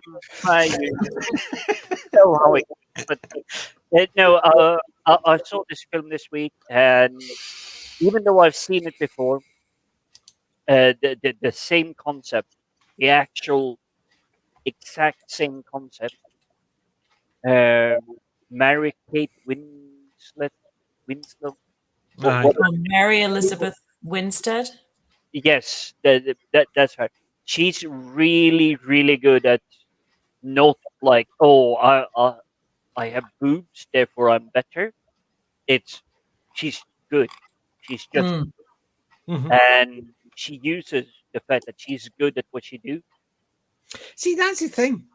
Good at what you do. Do we really care anything else? If you could do the job, the rest of it is irrelevant. The only time I would say it's relevant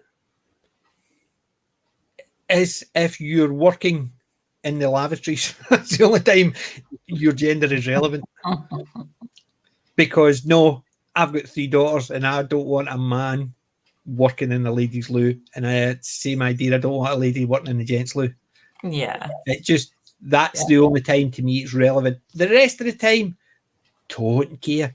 I've had female bosses, I've had male bosses. Who's the best? Yeah, depends on the boss. I've had, I mean, I've worked with all different people. Who's the best? Well, apart from me. Absolutely. I agree completely with that. But I will say, this film, Kate, that's how I would have liked to see Black Widow. Yeah. Really, see, that's the thing. It's the same as they say about the Mary Sue Jedi in the Star Wars. If she was believable, if she was a Luke Skywalker, as in she was just working in her mum, dad's farm and she hated it, or thing, mate, and she just wanted to get out and she got a chance and it snowballed from there. Then she got taught by these experienced people, male, female, didn't care. Luke was hidden with his aunt and uncle. He was hidden. But even if it was the case of she was just there and she was bored and she wanted adventure and she stumbled into it, and then she met people who showed her things and trained her in things, then gradually over the 3 movies she got good. People would have believed it, and that's the problem. They just didn't believe it because she was already good. Really hurts me when it comes to the Star Wars story here.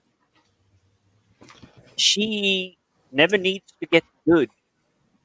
She's already super amazing at absolutely everything. She comes up against a former Jedi trained by none other than Luke Skywalker, and she kicks his butt in 5 minutes or less. No training, no nothing. Well, that's the thing as well. That's why I don't like it.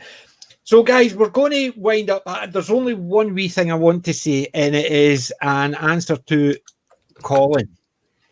He did a couple of box sets of the air transport. Did you see? It was a few months back. I'm sure it was less than 6 months ago. The lady who turned 100 and got her letter from the Queen, who is the oldest living person who flew Spitfires during the Second World War. She was one of the auxiliary aircraft, so she was, and she was 100. She reached 100, and she says her proudest moment is delivering the Spitfires and flying them. To me, there's you see, I love doing the flight sims and everything on my computer. I used to.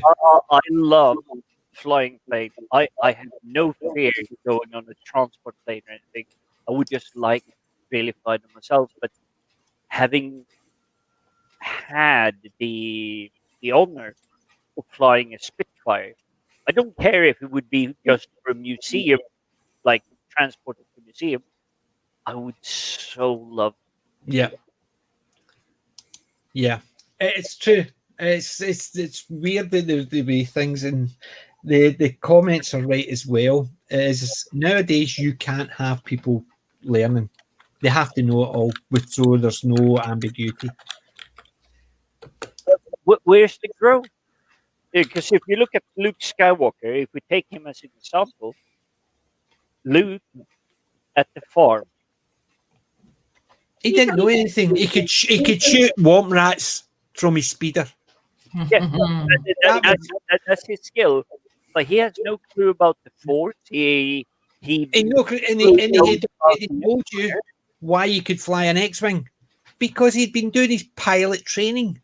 So at least you knew when he jumped into an X-wing and was flying with them.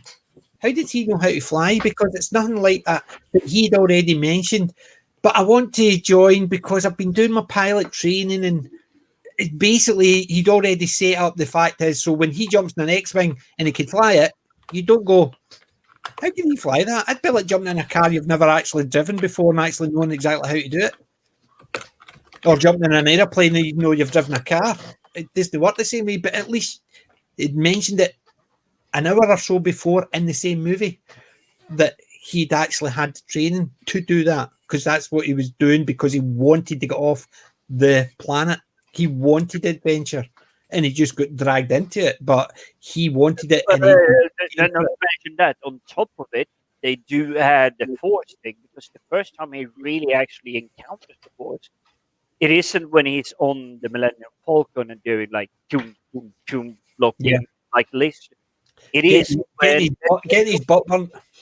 Is talking to him when he's heading toward a shaft where he can fire the missiles to hit the core. Archer said, the hero's journey doesn't exist, because if you're female, you can't be trained by someone unless they're female. If you're male, you can't be trained by someone because you can't improve yourself. So the hero journey, you either are really good or really bad. Even if you're an expert at it, you're an evil expert at it, and the only reason you got good is because you're bad. That's it. Anyway, this is a continuation for another week, I think. Sounds good. Windology, Jim, Darren, guys in the chat, Archer, Justin, thank you very much. Thank you to everyone who's been sticking with us through this short stream tonight. Due to me, I need to get things done for tonight and tomorrow. I'll be playing Magic from about 11 o'clock. So I need an early night because my wife said she's relaxing the whole day so I can actually go out. So she's not going to be doing anything I would need to be around for. So stay out in 2 weeks. So she's letting me out to play. So I've got stuff to organise tonight because obviously she's still in pain and I need to make sure things are sorted.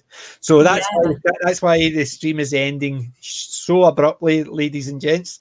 I can only apologise. But No, that's fine. as the rabbi told me, I need to remember and say, "Going to subscribe, please." Yeah. He did say I had because I didn't say it. He says you need to tell people every week to subscribe every stream. Good for you, to subscribe." Rabbi. You tell him. Yeah. Yeah. But I Thank basically, you, I Rabbi. don't think about it. I'm enjoying myself too much. I know. I forget. So it's just the rabbi reminded me. So I was to give it the Yes. look at the eyes and stuff. Indeed. Yes. We'll see what we can do about getting you some more subs as well. Yeah, I'm up to 120. I think that is really, Doing really really good. well. Yeah. Yeah. 120. Great. I am happy with that, and I am happy with the slow slog. I enjoy chatting, and if people want to listen, all the better. If people want to actually join us, all the better. Look, I do. I enjoy it. I do it for fun. Friday I hope we all have fun. Gary from Nerd Rotic, I even believe Meyer, whoever else they're doing live streams at the moment. They're basically stealing. They're stealing my audience. I noticed that. They went on. Well, it was actually maybe half an hour, but it was late again. It was Gary. He went on 10 minutes before I started. And I'm sitting there thinking, there's 90% of my audience. The problem is, I was saying, there's 90% of my audience, the whole 7 of them away. Yeah. Point of order here. But Gary got us all started, didn't he? 15 minutes before he was supposed to be on the stream, because he's usually like half an hour late to his stream. Yeah. But thank you very much, Justin and Archer. One of these days, we'll need to actually get guests on so we can I think that's a great idea. talk about things we all like. Somebody else brings something in, because you know what it's like. We start on something and then something comes in and it takes us on a tangent. And unfortunately, sometimes we go on a tangent like Wheel of Time and used to are going, I've not read that one, I don't know. And then other times we go on a tangent. It's the thing. That's the good thing about that's what we do. Anthony. I found that amazing about the box set collection that I got this week. Yeah, those box sets are superb. The Futurama is fun. But I did not expect it to really stop, really bring it to a halt at the Adams Family, because I had the Futurama, I had the Batman Classics, and it was like Buck Rogers. It's like, no, Adams Family. That's where we're gonna dig in. Yeah. Well, I'll show you a representation just before we finish. One more thing. Season 13 Doctor Who. That's it. New Who. Still good, but Yeah. classic Who. Yeah. Yeah. Yay. Yes, Yeah. indeed. Sorry, I just my mind just went. Is that going to be funny or no? I don't care. Do it. Yep. It was fine. We got it. It's But- Doctor Who. Who cares? Exactly. So all I can say is, remember, I'm not old. I'm classic. And ladies and gentlemen, thank you very much for joining us. You have been fantastic. And thank you for And- hosting us. Yeah, and the good thing is, at least I didn't go and I have that one some too. damage. I've got that one. Yes, I'll need to actually start using this a wee bit more, especially when we get some classic chats, which superb. But ladies and gents, I definitely need to go. Thank you very much. So I will put on a outro for a wee couple of seconds, and thank you very much for joining us. Thank you very much, everybody. Thank you. Everyone. Bye. Until next time. Good night, all.